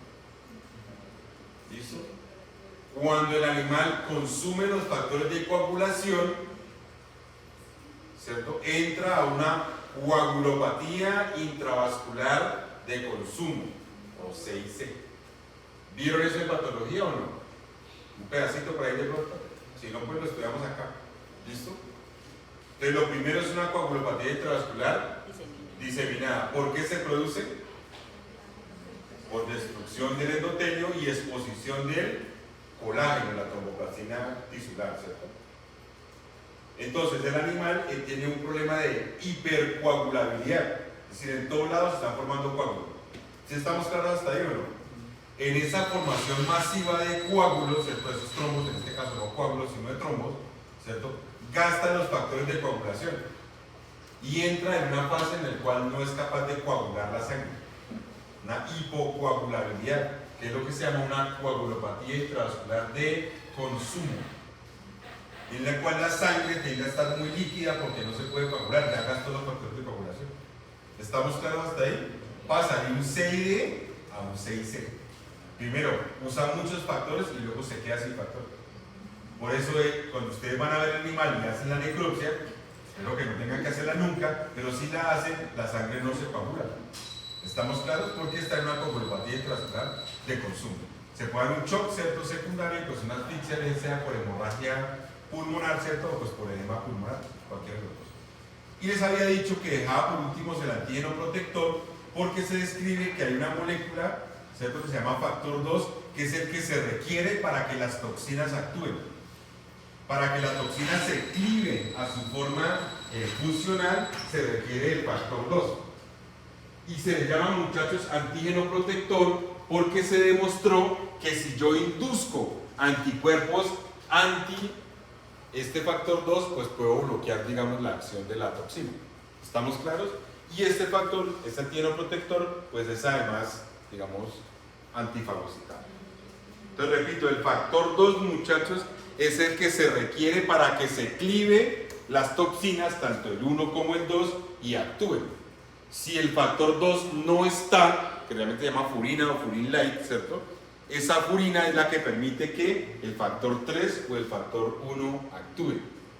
Por lo tanto, cuando se crearon las vacunas, los anticuerpos que inhiben a este antígeno inhiben la acción de las otras dos toxinas. Por eso se le llamó antígeno protector. ¿Listo? Y eso pues es una descripción que yo les decía, pues tienen que saber furin y furin light, ¿cierto? Que son, mira, aquí está el furin light, que permite que se cliven las toxinas letales y pues generen la acción, digamos, en esos animales. ¿Listo? Bueno, aquí se ha descrito, ¿cierto? Digamos, con o sin uso de esas toxinas letales y pues cómo va cambiando, digamos, la presión sanguínea de esos animales entre los no sobrevivientes, ¿cierto? Y los sobrevivientes. Es decir, que esas toxinas, muchachos, producen lesiones vasculares que comprometen la presión sanguínea. ¿Sí? Son hipotensivas. Hipotensivas. ¿Listo? Esto pues en un trabajo pues de 24 horas más. Hipotensivas, así que hacen que se caiga la presión sanguínea. ¿Listo? Bueno, los signos clínicos pues es relativamente complejo, ya lo habíamos hablado, porque uno puede encontrar animales muertos, ¿cierto? Sin que presenten signos clínicos. Ustedes llegan y el animal está muerto y no presentó nada, murió de manera súbita. ¿Listo? Como en estos animales, muchachos, se producen lesiones hemorrágicas, pues van a haber lesiones que ocurren en las hemorragias subcutáneas y los animales se ven un poquito oscuritos. Los zampos le llaman carbón. Y antes le llamaban peste rayo, porque parece como si fuera un rayo que hubiera quemado. ¿Estamos claros? Tanto así que entre los diagnósticos diferenciales está electrofusión por rayo, porque quedan muy similares, ¿cierto? Ahora la probabilidad de que caiga un rayo y lo mate, pues, pero pasa. ¿Listo? Eso ya se ha calculado con los sistemas de ecuazoides.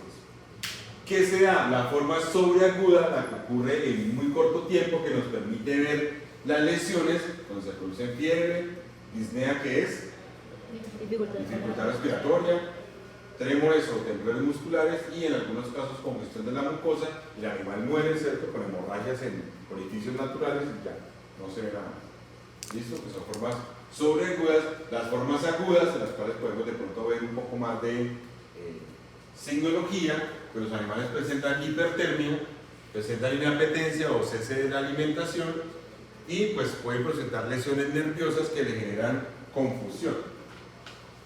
¿Listo? Confusión quiere decir que está desorientado, ¿cierto? Que no ubica el sitio donde va a comer, que no ubica eso, no es que no sepa para dónde va, ¿estamos claros? Se da cianosis en las mucosas, ¿se acuerdan lo que es la cianosis? El color azul, ¿cierto? O morado, ¿cierto? Liquianos que llaman. De las mucosas se presenta hematuria, que es ¿qué? Sangre en la orina, ¿cierto? Los animales pueden presentar o bien sea estreñimiento o diarrea y van a presentar edemas en diferentes partes del cuerpo, incluso un edema generalizado, que en esta clase se llama saca, así de que a eso servía tanta cosa. ¿Listo? Se puede presentar ataxia, que es ¿qué? Incoordinación de los movimientos, ¿cierto?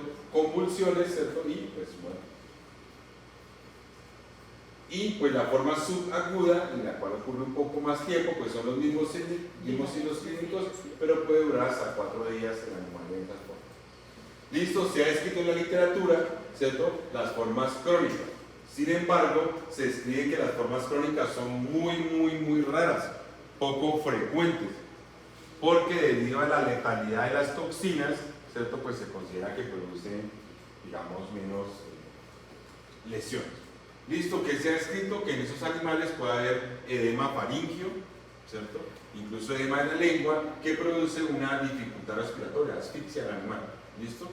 Se puede producir descarga espumosa, principalmente por esa, digamos, disnea, y pues puede haber pues, salida de sangre a través de la boca o incluso a través de la nariz, que se llama ¿cómo? Epistas. Y si en el pulmón se llama, ¿listo? Se puede presentar esplenomegalia y en el caso de que se haga una necropsia, pues puede haber, digamos, un vaso, un color más fuerte, un oscuro o negruzco, y como lo habíamos hablado, pues sangre sin coagular o con bajo nivel de coagulación. ¿Listo? Bueno, las lesiones que se presentan no son patognomónicas. ¿Hemos visto lesiones patognomónicas nosotros, muchachos? ¿Cuáles? ¿En la erliquia? ¿Será que en la erliquiosis hay lesiones patognomónicas? Cuéntenme, por favor. En el moquillo, ¿será? En el distente. ¿La hiperkeratosis de qué? De las almohadillas y de las trufas, ¿cierto? ¿Y qué más? La hipoplasia en el esmalte dentario. ¿Y más? ¿Algo más? No. Solo esas dos, ¿cierto? Vamos a decir que las lesiones macroscópicas, digamos, son muy significativas. Y ojo, le vamos a llamar lesiones a pesar de que son realmente signos, ¿cierto? Que se ven, allá.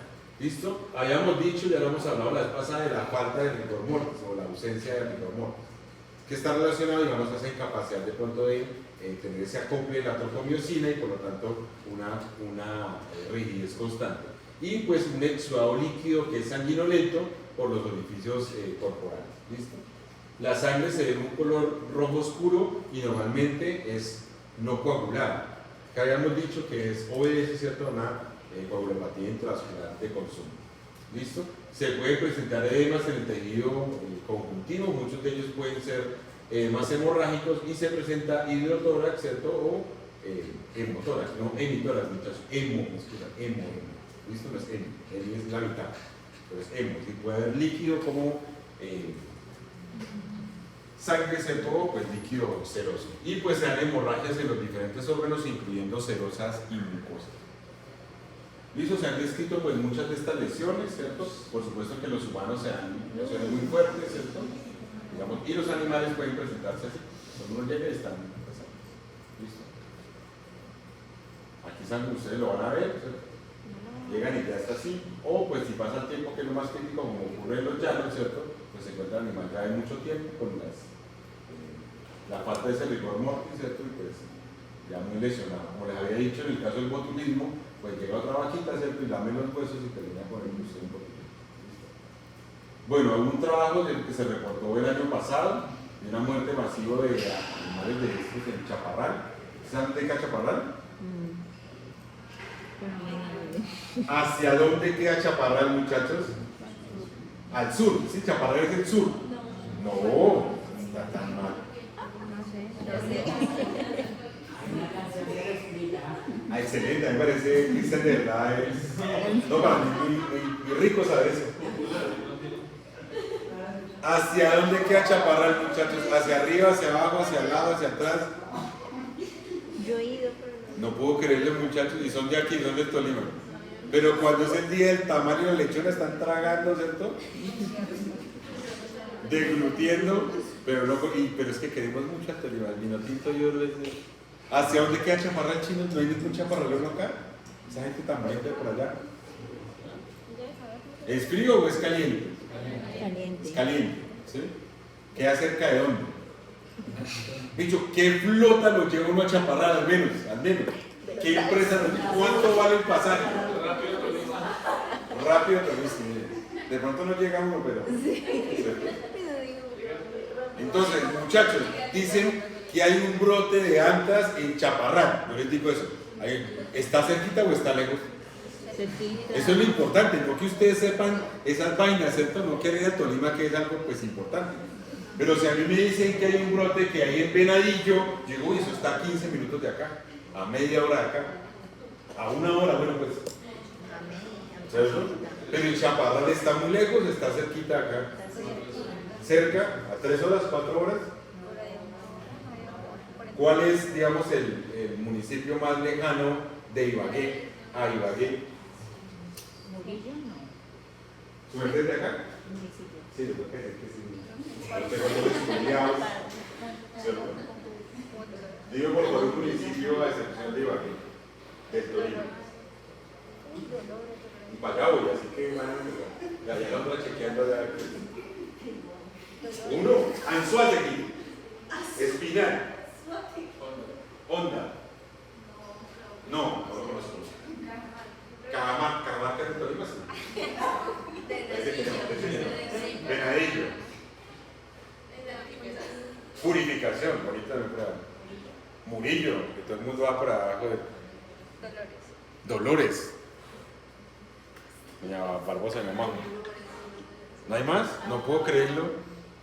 Planadas es del Tolima. Fresno, muy bien. Herbeo es del Tolima. ¿Será? Río Blanco es del Tolima.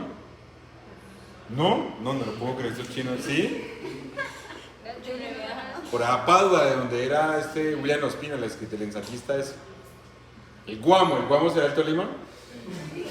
Armero Guayabal, ¿será del Tolima o no será del Tolima?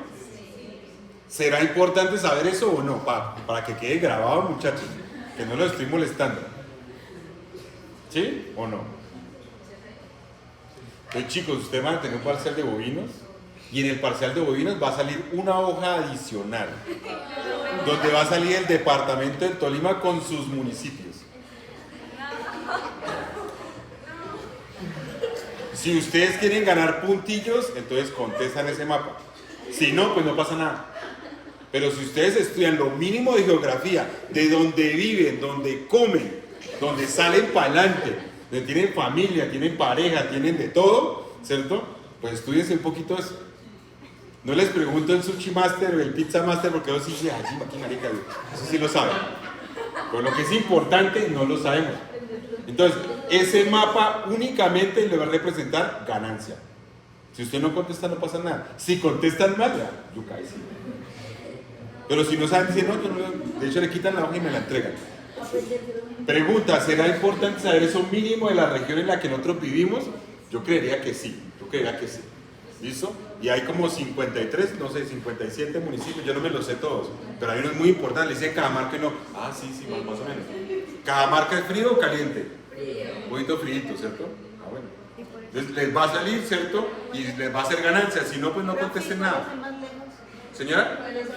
Yo creo como Río Blanco es que queda como a 8 horas de acá, creo. Que yo conozco, ¿cierto? Lo otro es, por ejemplo, Palo Cabildo, también queda un poquito lejitos, es Mariquita. No está lejos. Yo fui allá muestreando salmonela una vez, hace siempre rato. Pero Río Blanco sí es lejos, ¿cierto? Y lo otro es Collaima, ¿cierto? Natagaima. ¿Natagaima por qué es famoso? Por el excelente.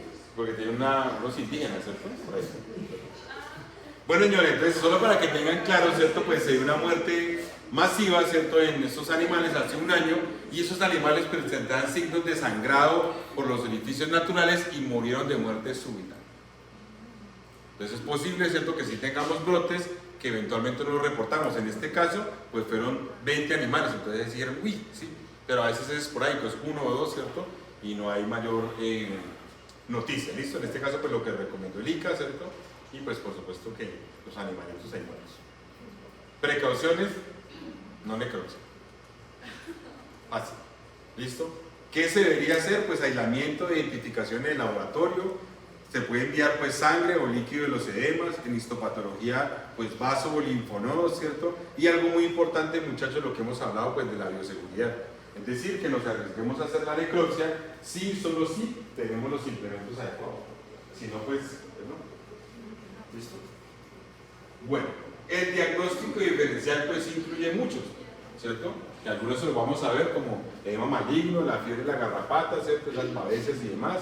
El carbón sintomático, que no lo hemos visto, la coccidiomicosis, difteria, la plasmosis, la leptospirosis en sus formas agudas, y pues les decía que la electrofusión por rayo que produce pues esa muerte súbita con sangrado por los orificios, lo mismo la tetania hipomagnesémica o la intoxicación por plomo o la misma saturnismo que hablábamos en el punto.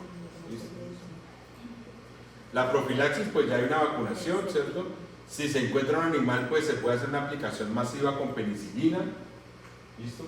Es lo que digamos mejor ha funcionado para controlar la infección, pero dijimos que en muchos casos pues es difícil encontrar animales con signología clínica, ¿cierto? Se sugiere pues la destrucción o eliminación de los cadáveres, ¿cierto? Hubo una discusión porque en algunos casos cuando se hacían hornos, yo les contaba ¿cierto? El semestre pasado pues que se podía liberar esas esporas digamos al ambiente, y era un poco más crítico, y ya hay unos protocolos de enterramiento profundo, unas cosas en forma de B, ¿cierto? O de embudo, y al último pues hay una cal, ¿cierto? Viva que normalmente cambia bruscamente el pH y puede matar la bacteria. La cuarentena de los rebaños afectados y pues por supuesto que en las facilities, ¿cierto? En las instalaciones pues hacer desinfección con lejía o jabones, dado que la bacteria pues es sensible a la saponina, ¿listo? A los jabones. Bueno, pues ahorita hemos dicho que principalmente penicilinas, aunque se ha probado eritromicina, tetraciclina y pues doxiciclina, que es la que sabemos que sirve casi que para todos los perros. ¿Listo? ¿Claro hasta ahí o no? Carbón bacteriano, más o menos fácil. La fisiopatología, no tan difícil, ¿cierto? ¿Cuántos factores tiene? 3, el primero es el hematógeno, el segundo es el antígeno protector y el tercero es el letal. Y sabemos que ese letal, aunque suene tonto, pues es el más letal de todos, entonces que causa la muerte. El animal pasa por una coagulopatía intrascular diseminada, gasta los factores de coagulación, esa trombosis y esto, luego termina en coagulopatía intrascular de consumo, que clínicamente se ve como sangrado, ¿cierto? Y a la necropsia se ve como sangre que no coagula. ¿Listo? ¿Vamos claros? En el caso de los demás carbones, muchachos, si no sé si lo alcanzamos a ver todo, creo que ya acabamos, ¿cierto? Nos toca dejarlo ahí. Profe, no, es que como se nos donó una clase para estudiar para el parcial pasado, usted dijo que íbamos a ver media hora. Ah, de una, ok, bueno, entonces hasta donde nos alcance el rollo, ¿listo? Vamos a decir, muchachos, que los siguientes carbones son aquellos producidos por las especies de Clostridium, ¿listo? Y entonces vamos a decir que el Clostridium en general, pues son bacilos, ¿cierto? Y de nuevo, pues tiene la capacidad de formar esporas, que es lo más importante. Esto pues ya lo vimos nosotros en microbiología, entonces pues podemos avanzar un poquito más rápido, ¿listo? Dentro de la taxonomía, pues se han descrito 19 grupos de esos Clostridium, ¿cierto? Y hay incluso algunas bacterias que entran dentro de ese género de Clostridium, que se llaman bacterias asporuladas, ¿cierto? Que son Proceduria y Ruminococcus torquis. Entonces eso es una taxonomía como simple. Aquí está, ¿cierto? Cómo se hicieron, las que son esporoformadoras y las no esporoformadoras, que pertenecen pues directamente al Clostridium, y vamos a ver que pues son muchos de esos Clostridium, pero los que son patogénicos son solo estos de acá. Listo, luego veremos Perfringens cuando veamos a los equinos y Difficidae, y ahorita veremos Chabolín, que es tal vez el más importante, y el Novit, listo, que produce el desorden. Bueno, el Clostridium, ¿cierto? Pues es una bacteria comensal, es decir, que tiende a estar asociada a la microbiota o a la que se llamaba antes flora bacteriana normal de los animales, ¿cierto? Y de los humanos, y normalmente no desencadena una respuesta intestinal porque pues tiende a haber una respuesta inmune relativamente fuerte. ¿Listo? Puede esporular, ¿cierto? Y afecta, digamos, a otras especies, incluyendo los animales, ¿cierto? Pues en ambientes que son más estresantes, y se han descrito que en algunos casos pueden tener efectos antiinflamatorios, ¿listo? Principalmente por su capacidad para producir butirato, ¿listo? Sí, ácido butírico en este caso, ¿cierto? Bueno, eso es de lo que pues, puede ser potencialmente peligroso, ¿listo? Es como lo veo. Sin embargo, pues sabemos que hay de pronto una dificultad porque puede inducir la muerte de los animales de manera brusca, ¿listo? Casi que todos los trabajos han sido enfocados pues, a esa visión que se llama en la actualidad One Health, ¿cierto? Una sola salud, donde se vincula pues, por supuesto que el ambiente con los humanos y esos animales, sabiendo que pues, de esos animales se pueden tomar cepas probióticas que puedan llegar a servir para tratamiento en los humanos, principalmente de las disbiosis que ocurren en esos animales. Listo, algunos probióticos están asociados al consumo de alimentos, ¿cierto? Principalmente enlatados, ¿cierto? En el caso del botulín. Listo. Dentro de lo que se ha diagnosticado, ¿cierto? Pues aparece a nivel mundial desde el 2010 al 2018, debido pues a los procesos vacunales y demás, cada vez disminuye, digamos, esa tasa de infección o de reporte por Clostridium, pero siempre va a estar el Clostridium chaguei como el principal Clostridium que se aísla, ¿listo? Seguido el Novi, que era el que les decía, y ya luego pues Perfringens, ¿cierto? Que es el que afecta a los equinos, y pues el otro perfil es por heterotoxemia, luego el botulismo, ¿cierto? Y por último el séptico, entonces que hemos hablado. Entonces, siempre que pensemos en una enfermedad clostridial, en gran proporción, ¿cierto? Está asociado, pues digamos, a Clostridium chawei, que es el más prevalente. ¿Listo? Bueno, ahí está, ¿cierto? Que en este caso pues da el 39% de las infecciones a 2018. Entonces empecemos con el Clostridium chawei. Me excusan que aquí quedó la C mayúscula, es C minúscula, ¿cierto? Chawei, que es responsable de una enfermedad que se conoce como carbón sintomático. El que vimos anteriormente era carbón bacteriano. Entonces el bacteriano es por bacillus. Entonces bac con bac, ¿cierto? Bacteriano con bacillus. Que no se pierde. ¿Listo? Y este que es carbón sintomático, que ustedes lo pueden encontrar, muchachos, en la literatura en inglés como black leg, ¿cierto? O pierna negra. Y ese pierna negra, muchachos, o carbón sintomático, principalmente se da por la necrosis muscular fuerte que se presenta, en el cual el color del músculo pues se vuelve, digamos, oscuro, ¿listo? Por esa destrucción celular. Se sabe que representa pues un tercio, ya lo hemos dicho, ¿cierto? Casi el 39% de lo que se reporta, digamos, a nivel mundial, en este caso por los reportes de la APA. ¿Listo? Se reportó hace más o menos 250 años inicialmente, y pues a pesar de que hay vacunas ya disponibles, pues todavía se presentan algunos brotes, digamos, a nivel mundial. ¿Listo? Las esporas entran a través de los músculos, ¿cierto? Principalmente a través de heridas en la piel, o pueden entrar por vía intestinal. Entonces el Clostridium chawei, que es un clostridio histotóxico que destruye el tejido, ¿cierto? Entra, repito, a través de las heridas, similar a lo que hace el tétano, o absorberse a través del intestino, a través de las células intestinales. Y tiene la capacidad de permanecer de manera latente en el hígado o en el vaso, ¿listo? Durante mucho tiempo. Si llega a una lesión, pues se puede activar, sin embargo, casi siempre las infecciones ocurren, las lesiones ocurren posterior, digamos, a la infección, sin que haya una latencia.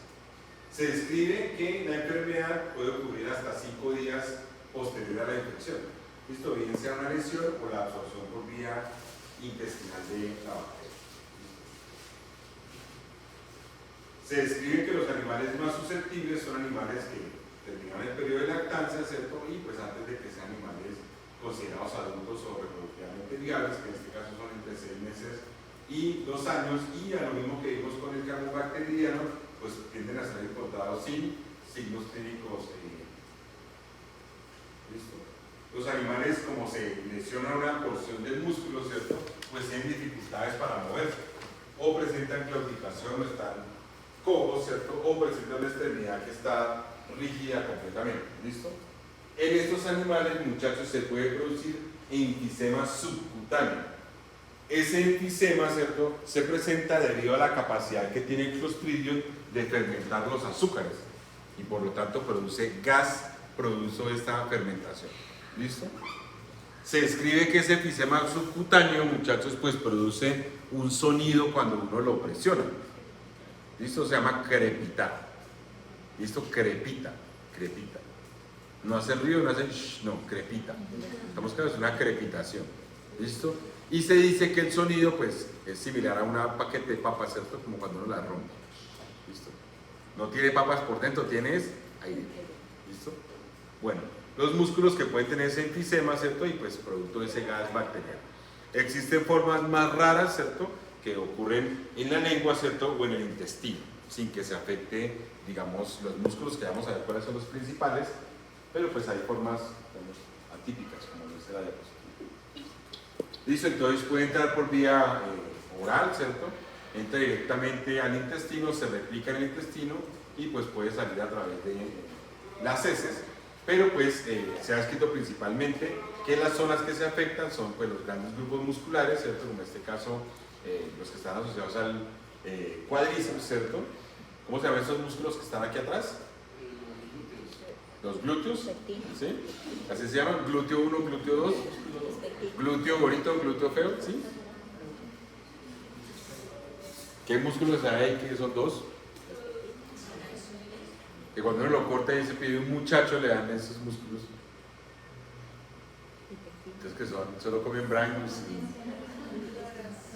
corsi que no come sino solo en sitios así. de corte, pues. ¿Cómo se llaman los músculos? ¿Glúteos? O sea, los glúteos de la vaca quedan aquí, ¿sí? ¿No? Daniel que está que se duerme hace como 3 horas. No te tenía café, chico, que era contigo. Necesitas reír, se te pasa un poquito. ¿Conocen los gastronemios? Sí. ¿Ah, esos son? No puede ser, chino, ¿saben? De toda la boca. ¿Quién les da anatomía a ustedes? ¿Castañeda? Sí. Le van a ver un videito que estamos grabando. ¿Dónde quedan los gastronemios? En los humanos, ¿dónde quedan los gastronemios? Y todo el mundo se coge. Menos mal que no pregunté por ahí el cremástero si no se cogen las pelotas. En las pantorrillas, ¿cierto? ¿Dónde queda ese músculo que llama semitendinoso y semimembranoso? En la parte interna. ¿Y por fuera qué queda de esos semitendinosos y membranosos? ¿Los glúteos será? Esperemos que Hanna está riendo.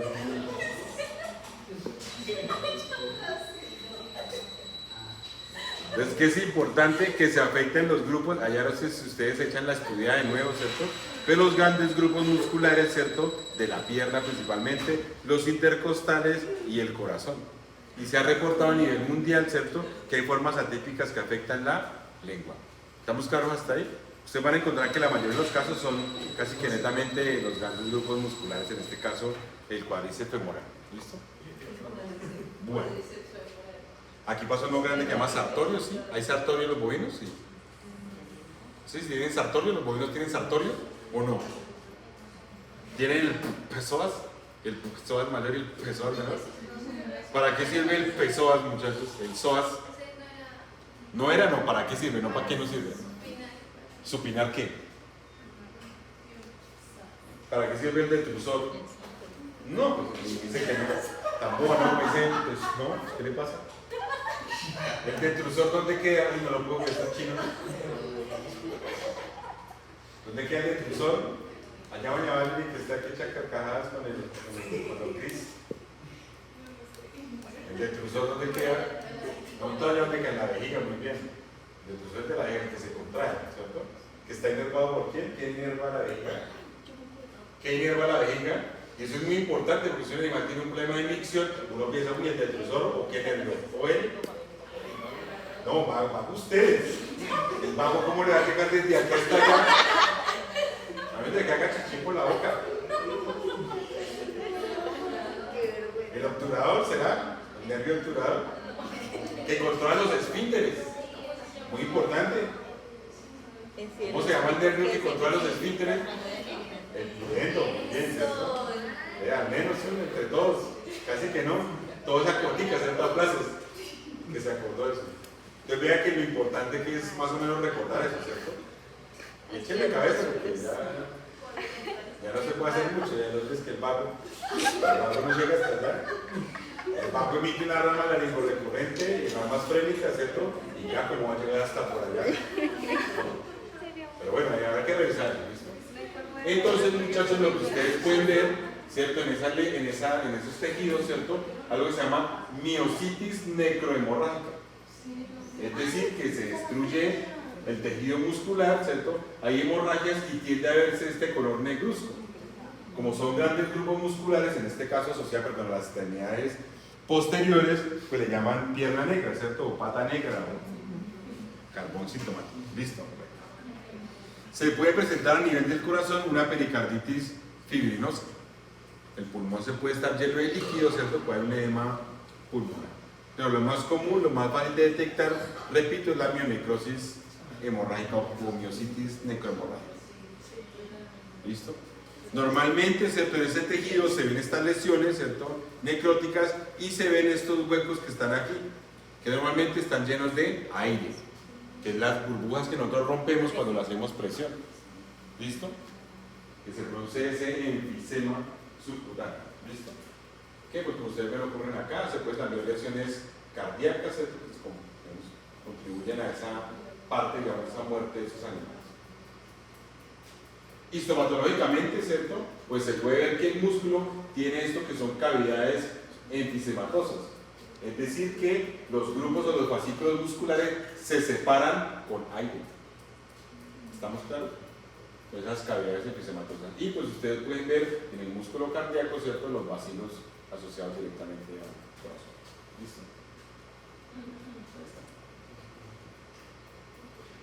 Que se han descrito que estas Clostridium chavoei, ¿cierto?, produce principalmente hemolicinas, es decir, enzimas que son capaces de destruir los glóbulos rojos, ¿cierto?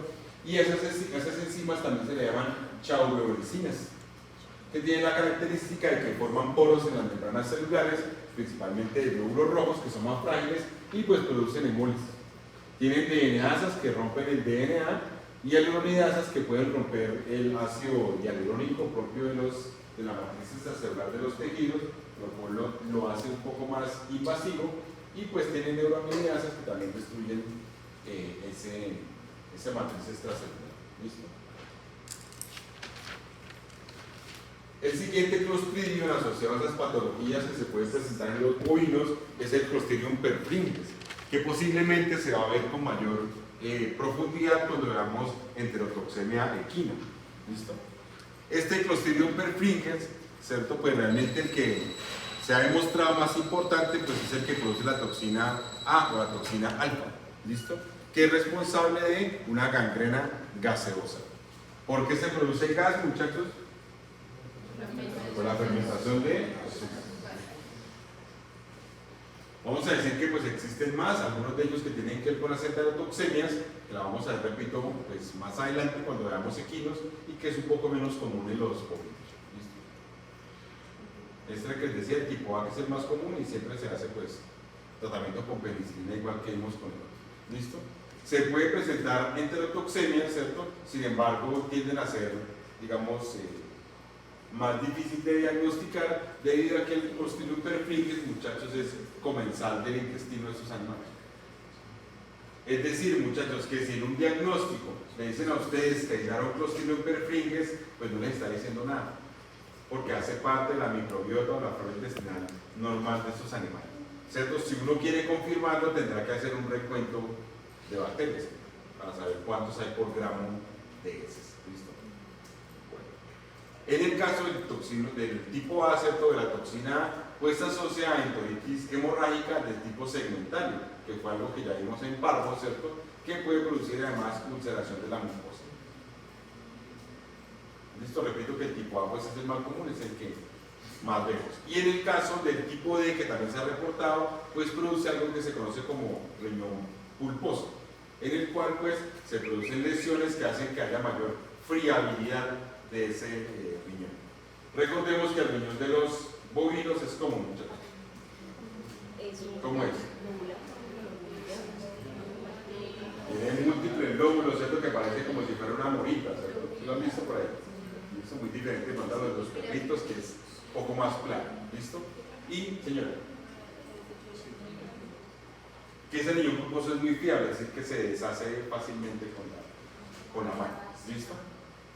Tanto en el pulmón como en los intestinos pues presentan hemorragias, ¿cierto?, que pues, salen a través de las vías aéreas o vías digestivas en su caso. ¿Listo? Se han descrito diferentes toxinas, la que nos interesa a nosotros es la toxina A, ya la hemos visto ya más veces, ¿cierto?, porque afecta pues principalmente al ganado y presenta principalmente enterotoxemia en este caso. ¿Listo? Bueno, en el caso de esa toxina A, pues también se ha escrito que puede producir mionecrosis, ¿cierto?, en los reportes que, digamos, hay de manera generalizada, y pues en el caso del tipo B, pues también puede incluir la toxina A, que repito, pues produce enteritis. Esta es la misma clasificación, pero realmente la clasificación nueva los clasifica por toxinotipos, y los toxinotipos alfa pues produce principalmente alfa, pero puede producir las demás toxinas. ¿Listo? Eso no requiero que se lo aprendan, solo que sepan que hay toxinotipos alfa, beta, epsilon, iota, el CP y el NP, que son los tienen grados variables de esta toxina. Bueno, ¿qué se produce en estos animales? Pues literalmente una enteritis de tipo hemorrágico. ¿Listo? Esas enteritis tienden a tener hemorragias transmurales, es decir, que la hemorragia se sale a la serosa. ¿Listo? Hemorragias transmurales. Y habíamos dicho que tienden a ser segmentales, es decir, que hay segmentos que están implicados y otros segmentos que están relativamente bien, ¿cierto? Limpios. Bueno, en este caso, pues una enteritis que se produce en un cordero, ¿cierto? Donde se ve, pues, digamos, una lesión mucho más fuerte de tipo hemorrágico, ¿cierto? Y una gran cantidad de fibrina, ¿cierto? Depositada en la piel de estos animales. Digamos, a la histopatología es relativamente complejo porque las lesiones que se producen hacen que se destruya completamente la arquitectura propia del intestino, ¿cierto? Donde no tenemos la posibilidad de ver las vellosidades, ¿cierto? Y pues realmente se ve un epitelio completamente destruido, donde se ve una infiltración de células inflamatorias en la base. Realmente es muy poco lo que se puede ver. El siguiente clostridio, ¿cierto? Que es menos común, es el novi o novi, ¿cierto? Y es un clostridio que está asociado principalmente a una hepatitis, es decir, que afecta principalmente el hígado. Entonces, el Clostridium chagoei afecta, ¿qué, muchachos? El músculo. El perfringens, el intestino, ¿cierto? Y el novi afecta principalmente el hígado.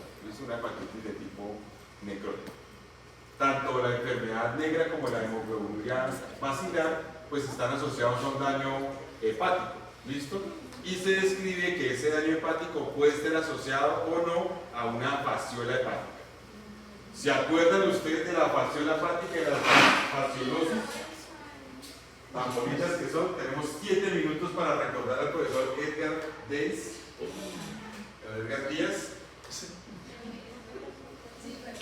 La fasciola, ¿qué hace? ¿Qué hace Silva? ¿Quién? Silva, por favor, Silva. Sírvese a describir el ciclo de una fasciola. ¿Pasa por un gasterópodo o no? No, muchachos, ahí.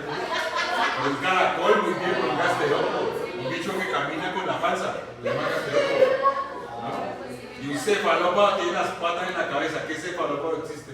Que tenga las patas pegadas a la cabeza. ¿Cuál? Un pulpo. ¿No? Un cefalópodo. Tan fácil. Lo chévere es traer latín, ¿sí? Tiene frase. Desde esos gasterópodos, bueno, los caracoles, pues, los caracoles. ¿Dónde hace el ciclo? ¿Cómo es? Son caracoles semiacuáticos y por la forma infectante es consumida por el individuo. ¿Cuál individuo? Por los bovinos más que todo, porque están distintas especies. Sí. Y la forma, la marica, que es la forma juvenil, hace daño hepático. ¿Y migra? Sí. Y migra Se mueve con alitas y se va destruyendo y va comiendo. pero a través del intestino rompe las paredes intestinales y ahí sí migra, pues, primero la cápsula de glicina y sí lo rompe. Claro, está ahí, ¿cierto? Hay otra larva que haga larva migrans, de lo que ustedes vieron. Otro parásito que haga larva migrante. No, pero. Y se mataron allá. Y les daba permiso y les aplazaba parciales. Y es que porque iban a salir, mejor dicho, más duchos para dónde. Toxócora acalis, ¿será que hace esos ciclos o no? Que hace larva migrans y que la L2 es la que infecta y la que sí. Tiene que haber algo de eso, ¿no? Y ese que llaman Macrocantorhynchus iruginaceus. ¿No lo vieron? No, está ahí. ¿Sí lo vieron o no? Ah, no vieron teoría de eso. Pero sí existe, sí. A mí no lo estoy inventando. Que hoy es miércoles loco, pues. Sí. Bueno, la ruta de infección, muchachos, pues implica principalmente la ingestión de esas esporas latentes que pues pueden llegar al hígado donde pueden pues proliferar. ¿Listo? Este Clostridium, ¿cierto? Pues está asociado a fases propias de las estaciones, ¿cierto? Por lo tanto es menos común en el caso de nosotros y pues está asociado a algunos trematos inmaduros. ¿Listo? No miremos que son trematos, pero aquí no dan bueno. ¿Listo? Produce una toxina alfa que se cree que es el más crítico de todos que induce la necrosis hepática. Si ustedes quisieran saber si hay una lesión hepática, ¿qué transaminasa miden, muchachos? ALT, ¿cierto? ALT es principal. Y pues AST sí la tienen. Se describen que en esos animales pues, puede presentarse, digamos, mortalidad sin un previo aviso, es decir, sin tener cambios clínicos importantes, ¿cierto? Y pues se presenta letargo, inapetencia, taquicardia o taquipnea en esos animales. ¿Listo? Gran parte de las lesiones que se producen pues también se deben a daños vasculares y a daños meningios. Sin embargo, pues donde más produce patología o patogenia es en el hígado. Si un animal tiene un daño hepático severo, clínicamente, ¿qué se vería, muchachos? Ictericia, muy bien, ¿cierto? De origen hepático. ¿Qué más? Edemas, bien. Bien, que le rinda, que le crezca. Se puede ver que edemas será por una hipoproteinemia, ¿cierto? Se pueden ver edemas. El animal, ¿qué respiración tendrá si tiene una hepatitis? Abdominal, no, torácica, que no puede retraer. En los bovinos es más difícil determinar esos patrones porque ellos tienen un préstamo gigante, es lo que se llama rumen, es más difícil ver esos patrones, ¿listo? En los caninos pues es un poco más fácil, ¿listo? Y pues se ha demostrado que se puede utilizar penicilina, ¿cierto? Sin embargo, en muchos casos la toxina pues daña el hígado y a pesar de que la penicilina, digamos, pues permite que muera la bacteria, pues la lesión hepática tiende a ser mortal. En estos animales se pueden dar convulsiones, muchachos, que son de origen hepático. ¿Habrá alguna otra patología en la que hayamos encontrado convulsiones de origen hepático? ¿En cuál? La hepatitis infecciosa canina, que se conoce también como ¿qué? ¿Va a ser otro nombre de la hepatitis infecciosa canina? Porque ustedes aman los perros, entonces toman fotos con perros y gatos todo el tiempo. ¿Cuál es el otro nombre que recibe la hepatitis infecciosa canina? Encefalopatía hepática. ¿Cómo se llama? No, que produce depósitos de inmunocomplejos en la superficie. Lo que produce clínicamente, que es lo que dice Don Sosa, sí se llama encefalopatía hepática. Y son de diversos origen, incluyendo un origen clostridial. Siempre que se dañe el hígado de manera severa, muchachos, no es capaz de metabolizar los mercaptanos y produce encefalopatía hepática, que es lo que dice Cristian. Pero la patología se llama hepatitis infecciosa canina o enfermedad del ojo azul. Si tú le dices hepatitis infecciosa, si le dices encefalopatía hepática, son muchas patologías, demasiadas, que pueden producir eso. ¿Listo? Bueno, pues, las lesiones que se presentan, como ustedes lo ven, pues aquí es un hígado relativamente normal y aquí se ve pues el hígado con las lesiones blanquecinas, pseutonecróticas, que corresponden pues a estas lesiones que vemos acá y a las lesiones necróticas. Y está este animalito tan bonito que Silva lo conoce. Se pueden presentar lesiones, ¿cierto? Digamos en ese hígado, que denominan genéricamente como hepatitis necrosante e infecciosa, en el cual se producen pues estas lesiones blanquecinas y estas lesiones necróticas, digamos, oscuras, que también le llaman enfermedad negra. ¿Listo? Entonces, si ustedes ven el hígado, ¿cierto?, que es un poco más friable, presenta estas lesiones necróticas como ustedes la ven ahí. ¿Listo? Lesiones blanquecinas, que es una lesión mucho más fuerte, y pues cambios, digamos, de coloración negruzca en el mismo parénquima hepático que se le conoce como enfermedad negra. ¿Listo? Pues aquí lo mismo, ¿cierto? El hígado con muchos focos hemorrágicos, también lesiones, y esto que está aquí, ¿qué es? La vejiga biliar, ¿cierto? La vesícula biliar, ¿cierto?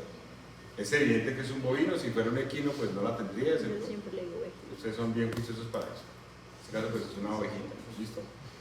Bueno muchachos, dejemos ahí que ya se acabó el tiempo que me dio. Entonces